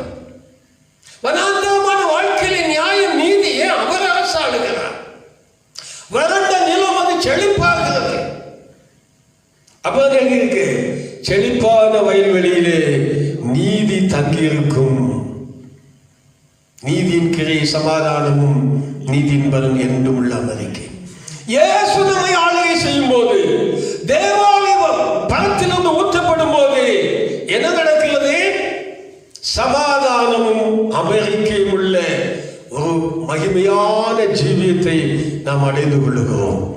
இதுதான் சபை உணர வேண்டும். எல்லாரும் பரிசுத்தாவி பெற்றிருக்கோம்னு சொல்றோம். பரிசுத்தாவி நம்ம மேல் ஊற்றப்பட்டு இருக்குமானால் கடந்த கால வாழ்க்கைக்கும் இப்பொழுது இருக்கிற வாழ்க்கைக்கும் உள்ள வித்தியாசம் இல்லாவிட்டால் பரிசுத்தாவி நீங்க பெற்றுக்கொண்டேங்க என்று நம்புகிறாங்க. ஒருவேளை எல்லாரோடு உட்கார்ந்து நீங்க ஜெபிக்கும் போது ஆவியினுடைய ஒரு அனுபவத்தை நீங்கள் அடையலாம். ஆனால் அதற்கும் ஆவியினாலே நாம் நிரப்பப்பட்ட பிற்பாடு இங்க வேதத்திலே சொல்லப்பட்டிருக்கிற ஆசீர்வாதம் இல்லாவிட்டால் நீங்கள் ஒரு அனுபவத்தை பெற்றதினாலே வந்து விடாது. இந்த பரிசுத்தாவியை பெற்றவர்களை யார் ஆளுகை செய்கிறார்? இயேசுவை ஆளுகிறாரா? அவர் ஆளுகை செய்ய வேண்டும். பரிசுத்தாவியை மட்டும் பெற்ற பத்தாது, பரிசுத்தாவியை பெற்றவர்களை தான் அவர் ஆளுகை செய்து ஆகணும். அப்பதான் ஆசீர்வாதம். அவர் நீதி உள்ள தேவன். அப்படியானால் உங்களை பரிசுத்தாவியை பெற்ற பிற்பாடு அவர் நீதியின் பாதையில நடத்துகிறார். அங்கே செழிப்பு உண்டாகிறது. அங்கே கர்த்தருடைய வார்த்தைக்கு அவர் கவனமாக செவி கொடுக்கிறார்கள். அவர்கள் கர்த்தருடைய மகிமையை காண்கிறார்கள். வேதத்தின் அதிசயங்களை காண அவர்கள் கண்கள் திறக்கப்படுகிறது என்றெல்லாம் அங்கே எழுதியிருக்கிறார். அப்படிதான் வாசித்தோம் 2வது வசனத்துல, 3வது வசனத்துல, காண்கிறவர்களின் கண்கள் மங்களாயிராது. இன்னைக்கு வேதத்தை பார்க்கறதுக்கு, வேதத்தின் அதிசயங்களை கண்டுபிடிக்கிறதுக்கு, பார்க்கறதுக்கு எல்லாருக்கும் மங்களா இருக்கு. அதனால தெரிய மாட்டேது. கண்ணு மங்களான்னு தெரியாது. வேத எழுத்துக்களை கூட வாசிக்க முடியாது. கண்ணாடி போட வேண்டியதாக என்ன மாதிரி இல்லையா? ஆனால் தேவன் நம்மை ஆளுகை செய்து கர்த்தருடைய ஆவி நம்ம மேலே இறங்கும் போது கண்கள் தெளிவாக்கப்படுகிறது. வேதத்தின் அதிசயங்களை காண்கிறோம். அப்போ எனக்கு கேட்கிறவனுடைய செவி வலது, இந்த காதல கேட்டு அந்த காதல விடுகிறது இல்லை. 2 காதல் கவனமா கேட்கும், சரியா கேட்கும். என்ன சொல்லுகிறார் தேவன்? சபைக்கு பரிசுத்த ஆவி என்ன சொல்லுகிறதை காதுள்ளவன் கேட்க கடவன். சபையிலே பேசப்படுகிற காரியங்கள் கவனமாக வேதத்துக்கு அவர்கள் செவி கொடுப்பார்கள். அவர்களுடைய செவி எப்படி இருக்குமா? கவனித்தே இருக்கும். எப்போதும் கவனம். செவி அங்கிட்ட திரும்பாதே. ஒரு காதல கேட்டு மறுகால விடுவதில்லை, மந்தமா கேட்கறதும் இல்லை. அந்த காதல் நல்லா தெளிவா இருக்கும். யார் காதும் மந்தமா இருக்காது. எல்லா காதும் நல்ல தெளிவாய் கேட்கும். இதுதான் இயேசு நம்மை ஆளுகை செய்து தேவாவி நம்ம மேல இறங்கும் போது உண்டாகிற ஆசீர்வாதம். இந்த கண் கண்டு காது கேட்டு கவனமாய் இருக்கும் போதுதான்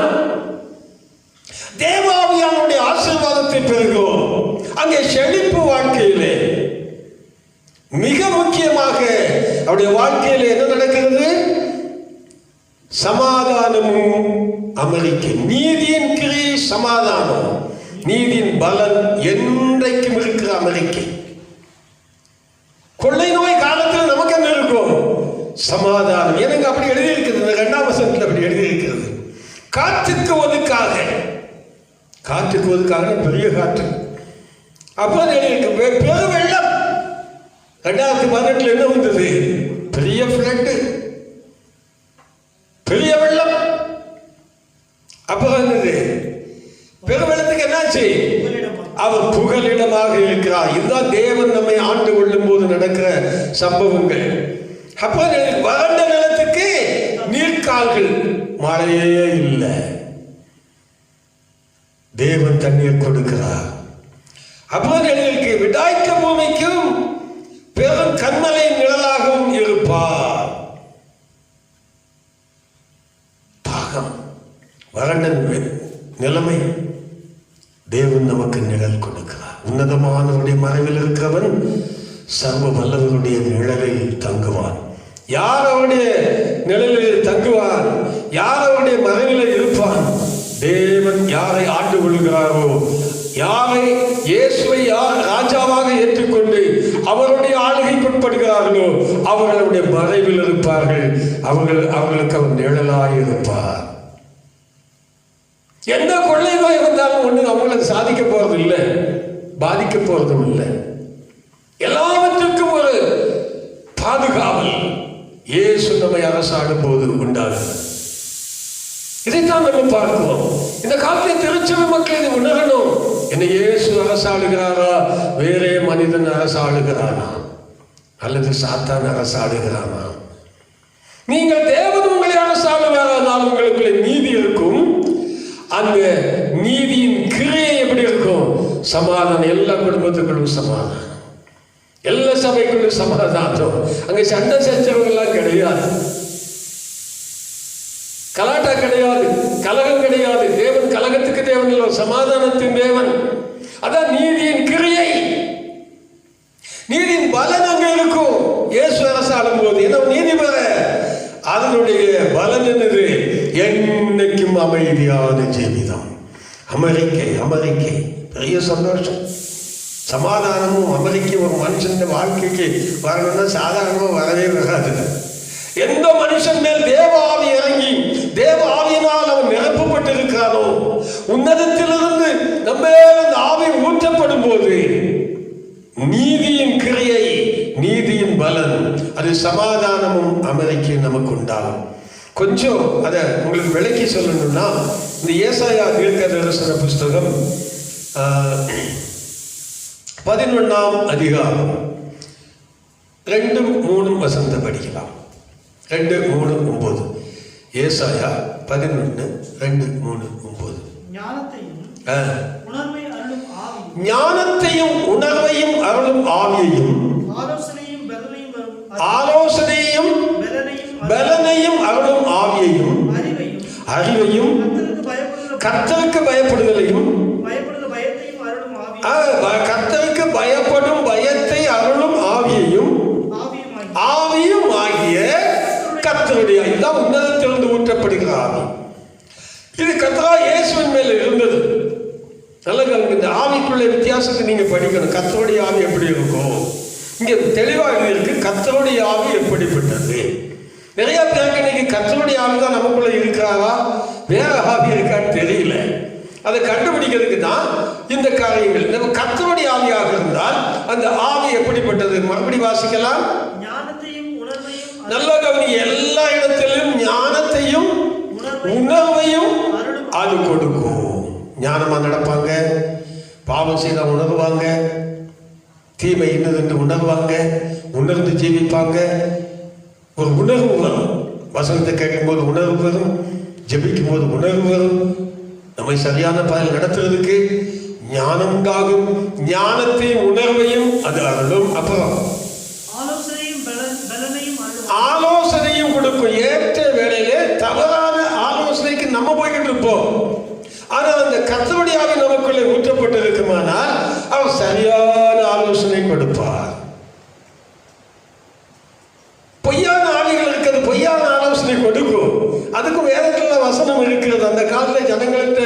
பொய்யான ஆவி போய் பல பொய்யான தீர்க்க தரிசனங்களை சொல்லிச்சு, ஆலோசனை இப்படி போங்க நீங்க ஜெயிச்சுருவீங்க, நல்லா இருவீங்கன்னு எல்லாம் மாட்டிக்கிட்டாங்க. அல்லேலூயா. ஆகவே இது கர்த்தருடைய ஆவியை குறித்த ஒரு சரியான அறிவு இல்லை இன்னைக்கு மக்களுக்கு. எனக்குள்ளே ஞானம் இருக்கிறதா, உணர்வு இருக்கிறதா, வேத வசனம் சொல்லப்படுகிறது, ஏதாவது எனக்கு உணர்ச்சி இருக்கா, உணர்வு வந்தா, என் தப்பை குறிச்சு உணர்றதா, இதெல்லாம் யோசிக்கணும். இதை உணர வைப்பதும் ஞானத்தை கொடுப்பதும் நல்ல ஆலோசனைகளை கொடுப்பதும். அவர் ஆலோசனையில் ஆச்சரியமானவர். அப்போ உங்களுக்கு என்ன ஆலோசனை கிடைக்கும்? ஆச்சரியமான ஆலோசனை கிடைக்கும். எனக்கு புத்தியே இல்லை, இது நினைச்சு கூட பார்க்கல, இது எப்படி என்னால செய்ய முடிந்தது, இந்த ஞானம் எங்கிருந்து வந்தது? தேவனுடைய ஆவி. அப்பதான் ஆலோசனையும் பலனும் கொடுக்கும், பலவீன நேரத்தில் பலனையும் கொடுக்கும். அப்போ அறிவு, தேவனை அறிகிற அறிவு. எல்லாம் கவனிச்சிங்க, தேவனை அறிகிற அறிவை கொடுக்கும். இன்னைக்கு கர்த்தருடைய ஆவி இல்லாதனால தேவனை அறிகிற அறிவு இல்லை.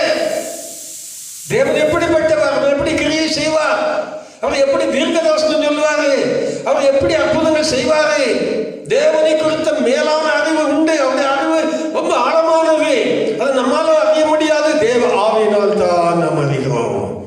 தேவனுக்குரியவைகளை அறிய வேண்டுமானால் பவுல் சொல்லுகிறார், நாங்கள் உலகத்தின் ஆவியை பெறாமல் தேவனுக்குரியவைகளை அறியும்படியாக தேவனிடத்திலிருந்து வந்த ஆவியை பெற்றிருக்கிறோம். அந்த தேவனிடத்திலிருந்து வந்த உன்னத ஆவி உங்களுக்குள்ளே வரும்போதுதான் நீங்கள் எல்லாவற்றையும் அறிகிறீர்கள், தேவனுக்குரியவைகளை அறிகிறீர்கள். அப்போ அறிவும் பாத்தீங்களா, கர்த்தருக்கு பயப்படுதலும் பயத்தை அருளும். நல்ல கவனிங்க, கர்த்தருடைய ஆவி ஒரு மனுஷனுக்குள்ள இருந்தால்தான் அவனுக்கு கர்த்தரை குறித்த பயம் வரும். இன்னைக்கு ஆராதனையில கூட கர்த்தரை குறித்த பயம் கிடையாது, ஆராதனைக்கு வருவதில் கூட கர்த்தரை குறித்த பயம் கிடையாது. எப்படி ஆராதனைக்கு வரணும், எப்படி தேவ சமூகத்தில் இருக்கணும், எப்படி ஆராதிக்கணும், பயத்தோடு நடுக்கத்தோடு எப்படி தேவனுக்கு முன்னால் நிற்கணும், எப்படி வஸ்திரம் உடுத்தணும், எப்படி அலங்கரிக்கணும், பயம் இல்லை. தேவனுக்கு முன்னால எப்படி வேணாலும் இருக்கலாம். இதுவா தேவனுக்கு பயப்படுகிற பயம்? கர்த்தருக்கு பயப்படுகிற பயத்தை அருளுகிற ஆவிதான் அப்படிப்பட்ட ஆவியும் ஆகிய கர்த்தருடைய ஆவி. அப்ப கர்த்தருடைய ஆவி ஒரு மனுஷனுக்குள்ளே இவ்வளவு வேலையை செய்து இது செய்யலன்னா அது கர்த்தருடைய ஆவி அல்ல. அல்லேலூயா. இந்த ஆவியை நம்ம மேல ஊற்றுகிறார். அவர் பெற்றிருந்த ஆவி, இயேசு பெற்றது, இயேசுவை குறித்து சொன்னது. அந்த ஆவியை தான் என்னிடத்துல இருந்து எடுத்து அனுப்புகிறான்னு சொல்றேன். நான் போய் உங்களுக்கு பரிசுத்த ஆவியை அனுப்புவேன், என்னிடத்துல இருந்து பிதாவாகிய எடுத்து அனுப்புவார். அவருக்குள்ள இருக்கிற ஆவி, அந்த ஆவி ஊற்றப்படும் போது அங்க என்ன எழுதியிருக்கிறது வாசிங்க. அதுல 11ஆம் அதிகாரத்துல 3ஆம் வசனத்தை படிங்க. கர்த்தருக்கு பயப்படுது அவருக்கு உகந்த வாசனையாயும், சரி, அவர் தமது கண் கண்டபடி நியாயம் தீர்க்காமலும், சரி, காது கேட்டபடி தீர்ப்பு செய்யாமலும், சரி, நீதியின்படி ஏழைகளை நியாயம் விசாரித்து, சரி. பாத்தீங்களா, ஆளுமை, அங்கே ஆளுமை. அவர் நீதியின்படி நியாயம் விசாரிக்கிறவர், ஏழைகளுக்கு நியாயமாய் விசாரிக்கிறவர். பணக்காரனுக்கு ஒண்ணு, ஏழைக்கு ஒண்ணு, அப்படிலாம் ஒண்ணு கிடையாது. வாசிக்கலாம். நியாயம் விசாரித்து யதார்த்தத்தின்படி பூமியில் உள்ள சிறுமையானவர்களுக்கு தீர்ப்பு செய்து, பூமியில் உள்ள எல்லா சிறுமையானவர்களுக்கு யதார்த்தத்தின்படி தீர்ப்பு செய்து, பூமியை தமது வாக்கின் கோலால் அடித்து, பூமியை தன்னுடைய வாக்கின் கோலால் அடித்து, வாயின் சுவாசத்தால் துன்மார்க்கர்களை சங்கரிப்பார். நீதி அவருக்கு அரைக்கட்டும், சத்தியம் அவருக்கு இடைக்கச்சையும், நீதி அவருக்கு அரைக்கட்டும், சத்தியம் அவருக்கு இடைக்கச்சையுமாய் இருக்கும். அப்புறம் கூட வாசிக்கலாமே. அப்பொழுது ஓனாய் ஆட்டுக்குட்டி, நல்லா கவனிக்கணும். இந்த ஒன்று மாத்திரம் சொல்லிட்டு நான் உங்களுக்கு அடுத்த பகுதிக்குள்ள போறேன். பாருங்க, பரிசுத்த ஆவி நம்ம மேல ஊற்றப்படும் போது, கர்த்தர் நம்மை ஆளுகை செய்யும் போது என்ன நடக்கிறது? அந்த குடும்பத்திலே, அந்த சபையிலே என்ன நடக்கிறது வாசிங்க. ஓனாய் ஆட்டுக்குட்டியோட ஏன் பவுல் சொன்னார், நாம் ஓன பிற்பாடு ஓனாய் உங்களுக்குள்ள வரும். அல்லேலூயா. ஓனாய் என்ன செய்யும்? அது கடித்து பீறி போடும், ஒரு எலும்பு கூட வைக்காது. அல்லேலூயா. கடித்து பட்சிக்கிற அனுபவம். பவுல் சொல்லுகிறார், ஒருவரை ஒருவர் கடித்து பட்சிப்பீர்களானால் அழிந்து போவீர்கள். இதான் ஓனாயை குறித்து நம்ம படிக்கிறோம். ஓநாய் கடித்து பட்சிக்கிறது. பாருங்க, பரிசுத்தாவி நமக்குள்ளே வந்தால் கடித்து பட்சிக்கிற அனுபவம் இருக்காது. அந்த ஓநாய் என்ன செய்யும்? சாதுவா மாறிடுது. அது மாம்சம் தின்னியாக அல்ல, மாம்சத்தின் சுபாவம் மாறி போகுது. இப்போ அது ஆவிக்குரிய ஓநாய். அது ஆட்டுக்குட்டியோடு மேய்து ஆடை கடித்து பட்சிக்கிறது. ஒரு காலத்தில் நாமும் அப்படி இருந்திருக்கலாம். ஆனால் இயேசு நம்மை ஆளுகை செய்து அவருடைய ஆவி நம்ம மேல ஊற்றப்படும் போது ஒருவருக்கொருவர் கடித்து பட்சிக்க மாட்டோம். சமாதானம், சந்தோஷம். என்ன பார்க்கும்போது உங்களுக்கு சந்தோஷம். நீங்க தைரியமா இருக்கலாம். ஐயோ, ஓனாய் வந்துருச்சு, இந்த மனுஷன் கூட போக முடியுமா? அந்த மனுஷன் கூட, அந்த சகோதரர் கூட பேச முடியுமா? இதெல்லாம் நடக்காதே, மோசமான ஆட்கள்ல. ஆனால் இப்போ என்னாச்சு? அந்த ஓனாய் ஆட்டுக்குட்டியோடு மேயுது, ஆடை தொடாது. எவ்வளவு சந்தோஷம்! நீதியின் கிரியை சமாதானம். இப்ப ஓநாய்க்குள்ள நீதியின் கிரியை வந்தாச்சு, எல்லாரோடும் சமாதானம். பாத்தீங்களா? இதான் குடும்பத்தில் ஒருத்தர் பட்சிக்கிறது, கடித்து பட்சிக்கிற அனுபவம். அதனால தான் குடும்பம் சீரழியுது. சபைக்குள்ள ஒருத்தர் கடித்து பட்சிக்கிற அனுபவம், ஊழியக்காரர்களுக்குள்ள ஒருத்தர் கடித்து பட்சிக்கிற அனுபவம். ஊழியமும் உருப்படியாகாது, ஊழியரும் உருப்படியாக மாட்டாங்க, சபைகளும் உருப்படியாக அழிந்து போவீர்கள் என்று வேதம் சொல்லுகிறது. அப்புறம் புலி இதெல்லாம் என்ன? ஓநாய் புலி எல்லாம் மாம்சந்தன்னிகள். அப்படின்னா மாம்சத்தின் கிரைகளினாலே நிறைந்தவர்களாக மற்றவர்களை கடித்து பட்சிக்கிற அனுபவம், மற்றவர்களுக்கு தீமை செய்கிறவர்கள். சபை ஒன்னாதான் இருக்கும், சபைக்குள்ளதான் இருக்கிறோம், விசுவாசிகள் தான், அல்ல ஒரே குடும்பத்தின் பிள்ளைகள் தான், ஒருத்தர் சொந்த மதம் தான். ஆனாலும் ஓநாயை போல, சிங்கத்தை போல, அந்த மற்ற அந்த மாம்சீகத்தில் பலவீனமாக இருக்கிற ஆடு, இவைகள் எல்லாம் கடித்து பட்சிக்கிறார். சிங்கம் ஓநாயில கொஞ்சம் சமயத்தில் பலவான்கள், பலவீனமா இருக்க மக்களை பார்த்தா அவங்களுக்கு அப்படித்தான் இருக்கும்.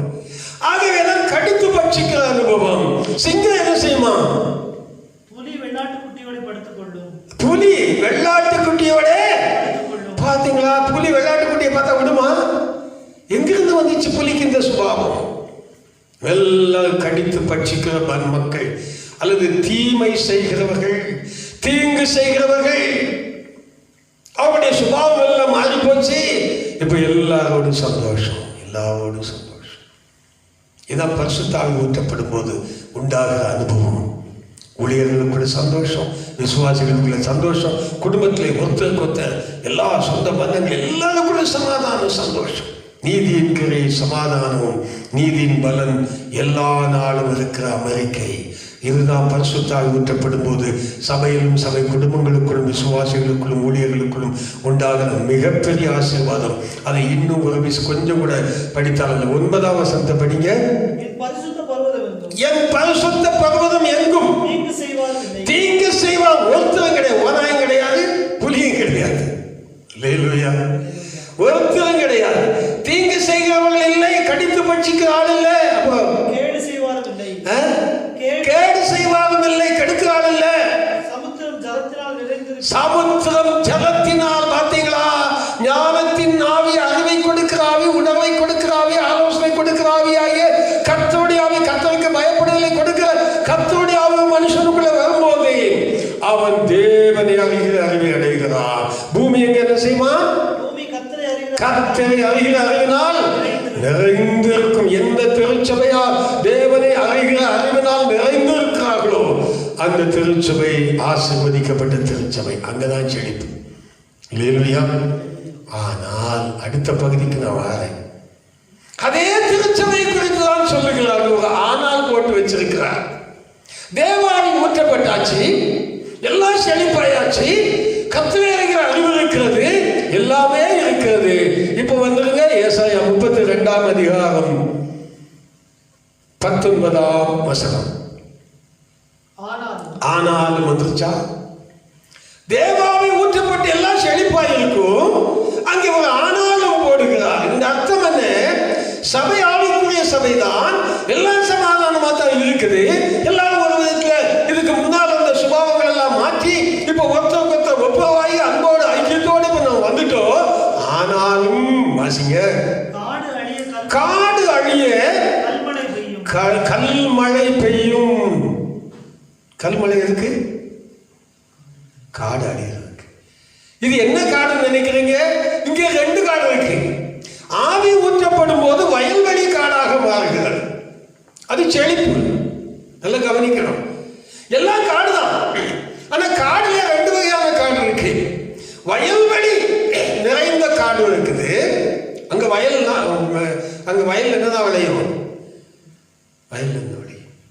நெல், கோதுமை இதான விளையும். அதுதானே வயல். அங்க முள் இருக்குமா?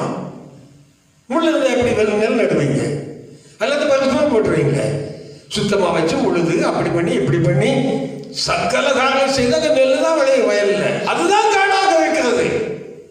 ஆனா இங்கே அதே வார்த்தையை பயன்படுத்துகிறார். ஆனாலும் இதற்குள்ளே இருக்கிற காடு, இன்னொரு காடு இருக்கு. அது முள்காடு. அல்லேலூயா. முள்காடு. அப்போ எவ்வளவுதான் ஆவிக்குரிய நிலைமையில சபைகள் இருந்தாலும் அதற்குள்ளேயும் சில முள்காடுகள் இருக்கத்தான் செய்யுமா? இந்த முள்காடுகளை தேவன் என்ன செய்வார்? கொஞ்ச நாளைக்கு பார்ப்பார், சொல்லி சொல்லி பார்ப்பாரு. கேட்கலன்னு சொன்னா கல்மழை பெய்யும். எதுக்கு? காடு அழிந்து போவதற்கு. இந்த பொருள் என்ன? சபையிலே எவ்வளவு காலம் இருந்தாலும், எத்தனை வார்த்தைகளை கேட்டாலும் இருதய கடினத்தோடு இருக்கவள். அதுக்கு தான் நான் முதல்ல சொன்னேன், இந்த சாமுவேலை ஆள வேண்டாம்னு சொன்னவங்க அவங்க இருதய கடனத்துக்கு விட்டுருவாங்க. சொல்லி சொல்லி பார்த்து ஒருத்தன் கேட்க மாட்டாங்க. அப்படி ஒரு கூட்டம் இருக்கும் சபையில், எல்லா கதையிலும் இருக்கும். என்னதான் நீங்க சொன்னாலும் சரி, உனக்கு சாபமே வரப்போகுது என்று சொன்னாலும் கேட்க மாட்டாங்க. அவர்களை குறித்து தான் இங்க எழுதியிருக்கிறது. இது ஒரு முள்காடு. ஆனாலும் முள்காடுகள் அழியே கல்மழை பெய்யும். இதுக்கு உங்களுக்கு ஒரு உதாரணம் சொல்லித்தாரேன். எபிரேயர்கள் எழுதின நிருபம் வாசிங்க. எபிரேயர் 6ஆம் அதிகாரம் 7-8 வசனம். எப்படி எனில் அடிக்கடி பெய்கிற மழையை. நல்லா பாத்தீங்களா? இப்போ இங்கேயும் ஆவி ஊற்றப்படுதல் இருக்கிறது. நீங்க அந்த எபிரேயர் 6ஆம் அதிகாரத்தில் முதல் 2 வசனங்களை படிச்சா பரிசுத்த ஆவியை பெற்றவர்களை குறித்து பரம ருசி பார்த்தவர்களை குறித்து எழுதியிருக்கிறது. இந்த பரிசுத்த ஆவியை பெற்றவர்கள், ஆவியினாலே நிரப்பப்பட்டவர்கள், அவர்கள் இருந்த வண்ணமா இருக்கக்கூடாதான். அனுதினமும் மழையை குடிச்சு அவங்க என்ன செய்யணும்? வளரணும். அங்க என்ன இருக்குது? நீங்கள் போடப்பட்ட அஸ்திவாரத்தை மறுபடியும் போடாமல் பூரணர்களாகும்படி கடந்து போகணும், வளரணும். காடு எல்லாம் நல்லா வயலெல்லாம் செழிப்பா இருக்கு, பரவாயில்ல விடக்கூடாது.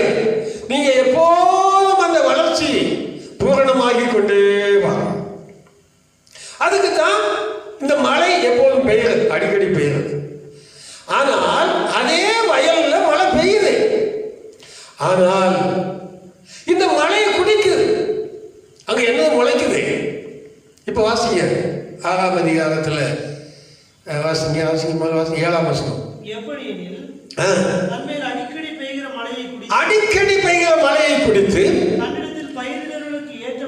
பயிரிடுகிறவர்களுக்கு ஏற்ற பயிரை முளைப்பிக்கும் நிலமானது தேவனால். இதுதான் கவனிக்கணும்.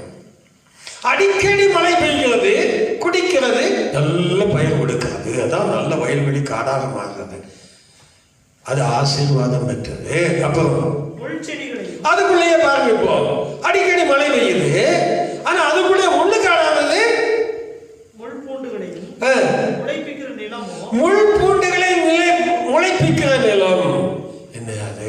அவங்க அந்த இதுக்கு பெய்யுற மழை தானே இவங்களுக்கும் பெய்யுது, ஒன்னாதானே பெய்யுது. ஒரே மழை தான் எல்லாருக்கும், வசனம் எல்லாருக்கும் ஒண்ணுதான். ஆனா ஒரு கூட்டம் என்ன செய்கிறது? நல்ல கத்தருக்கேற்ற பயிர்களை கொடுக்குது. ஒரிஜினல் ஆவியை பெற்றிருக்கிறாங்க அவங்க. அல்லேலூயா. இன்னொரு கூட்டம் தேவன் தங்களை ஆளுகிறதுக்கு ஒப்பு கொடுக்கல, சும்மா சபையில் வந்து உட்கார்ந்து இருப்பாங்க. நீங்க எவ்வளவு மழை பெய்ஞ்சாலும் சரி, என்ன பேசினாலும் சரி, அவங்க வளரவும் மாட்டாங்க, இருக்கிற மாதிரி இருப்பாங்க. அப்படி இருந்தா கூட பரவாயில்லை, முள்ளு முளைச்சோம். அல்லேலூயா. கசப்பு, வைராக்கியம், பொய், பித்தலாட்டம், குடி, வெறி. சபைக்குள்ள எத்தனை பேர் குடிக்கிறீங்க? எத்தனை வருஷம் ஆச்சு சபையில் அங்கமாகி? ஏன் மனம் திரும்பல? கல்மழை பெய்ய போகிறது, ஜாக்கிரதை. எதுக்கு? எவ்வளவு காலம் நீங்க சபைக்குள்ள இருந்து தேவ வசனத்தை கேட்டு மனம் திரும்பலையோ தேவன் பொறுத்து கொண்டே இருப்பார். உங்க அவசியத்துக்கு விட்டுருவாரு. நீங்க சொல்றபடியெல்லாம் நினைக்கிறதெல்லாம் நடக்கணும் விட்டுருவாரு. கல்மழை பெய்யும் போது அழிந்து போவாய். சபைக்குள்ள இருக்கிறவங்க கவனிக்கணும். எல்லாரும் கர்த்தருடையாவை பெற்றிருக்கணும். கர்த்தராலே நடத்தப்படணும். அவர் ராஜாவா இருந்த ஆளுகை செய்யணும். நீங்க ஆசீர்வாதமா இருக்கணும் என்பதுதான் தேவ சித்தம். யாரையும் அழிப்பது தேவனுக்கு சித்தம் இல்லை. ஆனால் இவர்களை குறித்து என்ன எழுதியிருக்கிறது? இவங்களுக்கு ஒரு வார்த்தை எழுதியிருக்கிறார் பாருங்க. நம்ம வாசித்த 32ஆம் அதிகாரத்தில் 9ஆம் வசனம். ஏசாயா 32:9. சுகஜீவிகளாகிய ஸ்திரீகளே போதும். இவங்களுக்கு என்ன வேணும்? சுகபோகமா வாழணும். ஆண்டவர் வார்த்தைகள்லாம் செய்ய கொடுக்கூடாது. அவங்க இஷ்டம் போல வாழணும். அடுத்து 10ஆம் வசனத்தை படிங்க. அந்த 9ஆம் வசனத்தில் எழுதியிருக்குது, நிர்விசாரமான குமாரத்திகளே இந்த வசனத்துக்கு செவி விடுங்கள். வாசிக்கிறீங்களா? அதில் வாசிக்கிறீங்களா? 9ஆம் வசனத்தை படிச்சுங்க. சுகஜீவிகளாகிய ஸ்திரீகளே எழுந்திருந்து. அப்படின்னு அர்த்தம் என்ன? வந்து உட்கார்ந்துருக்காங்க, ஆனா எந்த வார்த்தையும் கேட்க மாட்டாங்க. பரிசுத்த ஆவி அவர்கள் மேல் இறங்கல. ஏன் இறங்கல? இயேசுவை ராஜாவாக நீங்க அங்கீகரிக்கல. நீங்க என்னை ஆளுகை செய்யுங்கன்னு சொல்லல. அவர் ஆளுகை செய்தால் கவனிச்சு கேட்குமா கேட்காதா? காது கேட்கும் தானே எழுதியிருக்கு. இவங்க கேட்கல. அதனால ஒரு விஷயம் கூட ஆண்டவர் சொல்றாரு, எழுப்பி வார்த்தையை கேளு. அப்போ நிர்விசாரிகளே, ரொம்ப நிர்விசாரம். வந்தா வர்றது போறது இஷ்டம் போல வர்றது போறது. யார் நம்மளை பண்ண போகுது? நாங்கள் நல்லா தானே இருக்கோம், நாங்கள் நல்லா ஜாலியாக இருக்கோம், எங்களுக்கு ஒரு குறையும் கிடையாது, விடிய விடிய ஜோம் பண்ணி கிடக்காங்க, அவங்கள பாரு அப்படின்ட்டு போவாங்க. நிர்விசாரிகளே ஒரு வருஷமும் இல்ல. நிர்விசாரமான குமாரத்திகளே என் வசனத்துக்கு செவி கொடுங்கள். அல்லேலூயா. பாத்தீங்களா? இப்ப நல்லா உங்களுக்கு ஒரு குறை கிடையாது. சபைக்குள்ள இருக்கிறாங்க, குடிக்கிறாங்க, வெறுக்கிறாங்க, அது இல்லாம சில குடிக்க மாட்டாங்க, வேத வசனத்துப்படி நடக்க மாட்டாங்க. அவங்க இஷ்டம் போல எல்லா ஜனங்களையும் போல நடப்பாங்க. எல்லா மற்ற ஜனங்களைப் போல கர்த்தருடைய பிள்ளைகள் அல்லாத ஜனங்கள் எப்படி நடக்கிறாங்களோ அந்த மாதிரி உலக வழக்கத்தின்படி எல்லாவற்றையும் செய்து கொள்வாங்க. ஆனால் நல்லா இருப்பாங்க. அல்லேலூயா. சௌமத்தா இருக்காங்க, ஒன்று கெட்டு போகல. அவங்கள பார்த்தா சொல்லலாம், நீ நிர்விசாரமாக இருக்காத. இதுதான் அடிக்கடி பெய்கிற மழை. தேவன் சொல்லுங்க, நீ நிர்விசாரமா இருக்காத, மழையை பிடிக்கல, நல்ல பயிர் கொடு, உனக்கு முள்ளு இருக்கக்கூடாது. நிர்விசாரமான குமாரத்திகளே என் வசனத்துக்கு செவி கொடுங்க. சபையில வசனம் சொல்லப்படுகிறது, நீ கேட்கிற, ஆனா செவி கொடுத்து அதுபடி செய்யறதில்லை.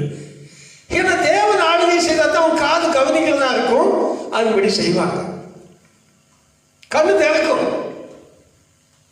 அடுத்த வசனத்தில் எழுதியிருக்கு, நிர்விசாரிகளே ஒரு வருஷம் சில நாட்களுமாய் தத்தளிப்பீர்கள், திராட்சைப்பழம் அற்று போகும், அறுப்பு காலம் வராது. பாத்தீங்களா? உனக்கு அறுப்பு காலமே கிடையாது.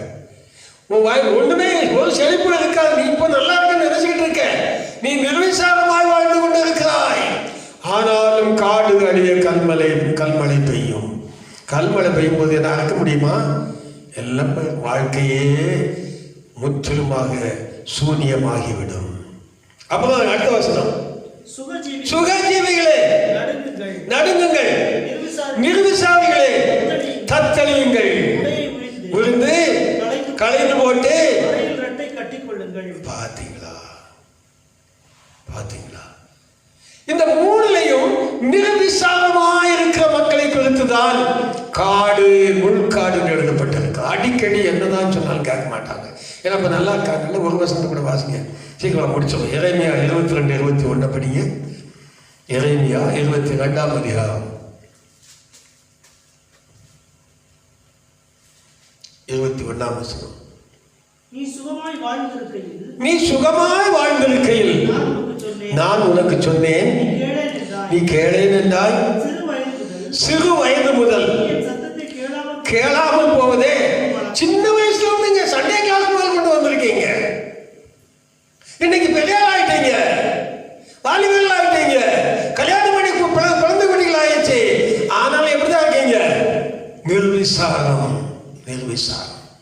நல்லா தான் இருக்கோம் நாங்க. சுகந்தி எப்படி இருக்கு?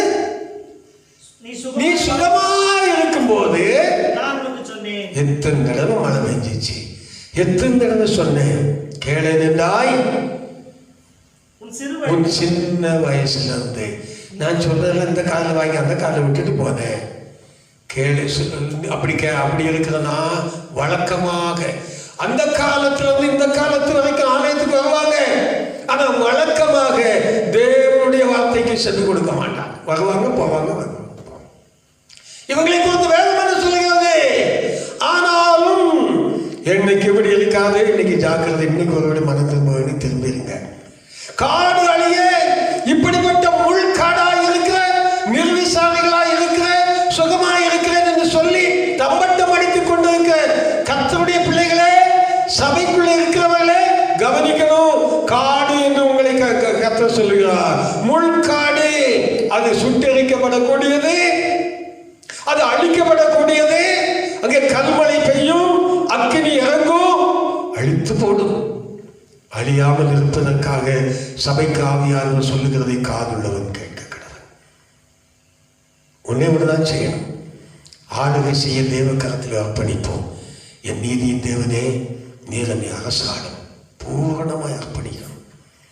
இனி நான் என் சுயமா எதையும் செய்ய மாட்டேன். நீங்க தான் என்னை நடத்தணும்.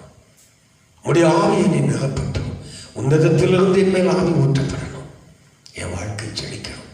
எல்லா முள்ளுகளும் நிர்மூலமாகட்டும். கடித்து பட்சிக்கிற அனுபவம் எனக்கு வேண்டாம். எல்லா இடத்திலும் அமெரிக்க, எல்லா இடத்திலும் சமாதானம், அன்பு, ஐக்கியம். ஆண்டவரே, என்னையும் உம்முடைய ஆவியினால் நிரப்பி, உன்னதத்திலிருந்து வேறு ஆவியால் நிரப்பி என் வாழ்க்கை செழிப்பாக்கும். காடு அழிய கல்மழை பெய்யும் என்று சொன்னீரே, அந்த கல்மழை பெய்யும் முன்பதாக, அழிக்கப்படும் முன்பதாக என்னை அர்ப்பணிக்கிறேன். இதுதான் திருச்சபையாக உணரணும். ஏன்னா திருச்சபையில் 2 கூட்டமும் இருப்பாங்க. தேவனுக்கு செவி கொடுக்கிறவங்க இருப்பாங்க, கொடுக்காதவங்க இருப்பாங்க. தேவனுக்கு செவி கொடாதவர்கள் இன்னும் அநேக முறை அடிக்கடி வேதவசனம் சொல்லப்பட்டும் எச்சரிக்கப்பட்டும் இன்னும் மனம் திரும்பவில்லை என்று சொன்னால் இனி காலம் செல்லாது. கர்த்தர் வரப்போகிறார். வருகிற நாட்களிலே அந்த ஏசாயா 11ஆம் அதிகாரத்திலே நம்ம படிச்ச 9ஆம் வசனத்திலே, என் பரிசுத்த பர்வதம் எங்கும் இனி ஒரு கேடு செய்வாரும் தீங்கு செய்வாரும் இருக்க மாட்டாங்க. அப்படிப்பட்ட சபையாக நம்முடைய திருச்சபை மாற வேண்டும். கேடு செய்கிறவர்கள் ஓநாயை போல, புலிகளை போல கடித்து பட்சிக்கிற அனுபவம் உடையவர்கள் தேவாவினால் நிரப்பப்பட்டு அவர்கள் சமாதானம் உடையவர்களாக, அன்புடையவர்களாக, சாந்தமுடையவர்களாக, கர்த்தருக்கு பயமுடையவர்களாக, பரிசுத்தவான்களோடு சேர்ந்த ஐக்கியத்தோடு சேர்ந்து தேவனை மகிமைப்படுத்தவர்களாக மாற வேண்டும் என்பதுதான் தேவ சுத்தம். 2ஐயும் நம்ம பார்த்துட்டோம். உண்மையாக கர்த்தர் அரசாண்டு, உண்மையாக தேவ ஆவியை பெற்றவர்களுடைய அனுபவம் என்ன? ஒருவேளை ஆவிக்குரிய சபையில இருந்தும் நிர்விசாரமாய் வாழ்ந்து கொண்டு தேவ வார்த்தைக்கு செவி கொடுக்காமல் இருதயத்தை கடினப்படுத்தி கொண்டிருக்கிற முள்காடுகளாக இருக்கிற அனுபவம் என்னவாக மாறப்போகிறது என்றும் படித்துக் கொண்டோம். யாரும் அப்படி இருக்கக்கூடாது. எல்லாம் ஆசீர்வதிக்கப்படணும். தேவ சித்தம் அதுதான். யாரை அழிப்பது தேவனுக்கு சித்தம் இல்லை. அதான் அடிக்கடி மழையை பெய்ய பண்ணுகிறார், அடிக்கடி சபைக்கு உபதேசம் பண்ணுகிறார். யாருமே தீங்கு செய்வாராக இருக்கக்கூடாது, யாருமே கடித்து பட்சிக்கிறவர்களா இருக்கக்கூடாது. எல்லாரும் கர்த்தருடைய பிள்ளைகளாக மாற வேண்டும். எல்லாருடைய வாழ்க்கையிலும் சமாதானம் அமெரிக்கை இருக்கணும். நல்ல திவ்ய சுபாவங்கள் வரணும், குணாதிசயங்கள் வரணும், அன்பு வரணும், ஐக்கியம் வரணும், சமாதானம் உண்டாகணும், அமெரிக்கை உண்டாகணும். இப்படிப்பட்ட மேலான ஆசீர்வாதத்தின் வாழ்க்கையை திருச்சபை மக்களுக்கு தேவன் வைத்திருக்கிறார். யாரும் அதை இழந்து போகக்கூடாது. இந்த நாளில் நாம் எச்சரிப்போடு வாழ்வோம். கர்த்தருடைய பிள்ளைகள் அனுதினமும் கர்த்தருடைய வார்த்தைகளை கேட்டு அதற்கு செவி கொடுத்து அதன் கர்த்தருடைய வார்த்தையின்படி நடந்து, இயேசு என்னை ஆளுகை செய்கிறார், நீதியின்படியே என்னை நடத்துகிறார், அவருடைய நீதியின் பாதையிலே என்னை நடத்துகிறார், அவர் தான் எனக்கு எல்லாம் என்று சொல்லி முழுவதுமாய் அர்ப்பணித்துக் கொண்டு அவர் நம்மை ஆசீர்வாதத்தின் பாதையிலே நடத்துவாரே, அந்த பாதையிலே நாம் நடந்து செழிப்புள்ளவர்களாக சரீரத்திலும் ஆத்மாவிலும் எல்லாவற்றிலும் கர்த்தருடைய மனமகிழ்ச்சியால் நிரம்பி உடைய சந்தோஷத்தால் நிரம்பி அவருக்குள்ளாக நாம் கலிகூர்ந்திருக்கிறவர்களாக வாழ்ந்து கர்த்தருடைய வருகைக்கு நாம் ஆயத்தமாக இருக்க வேண்டும்.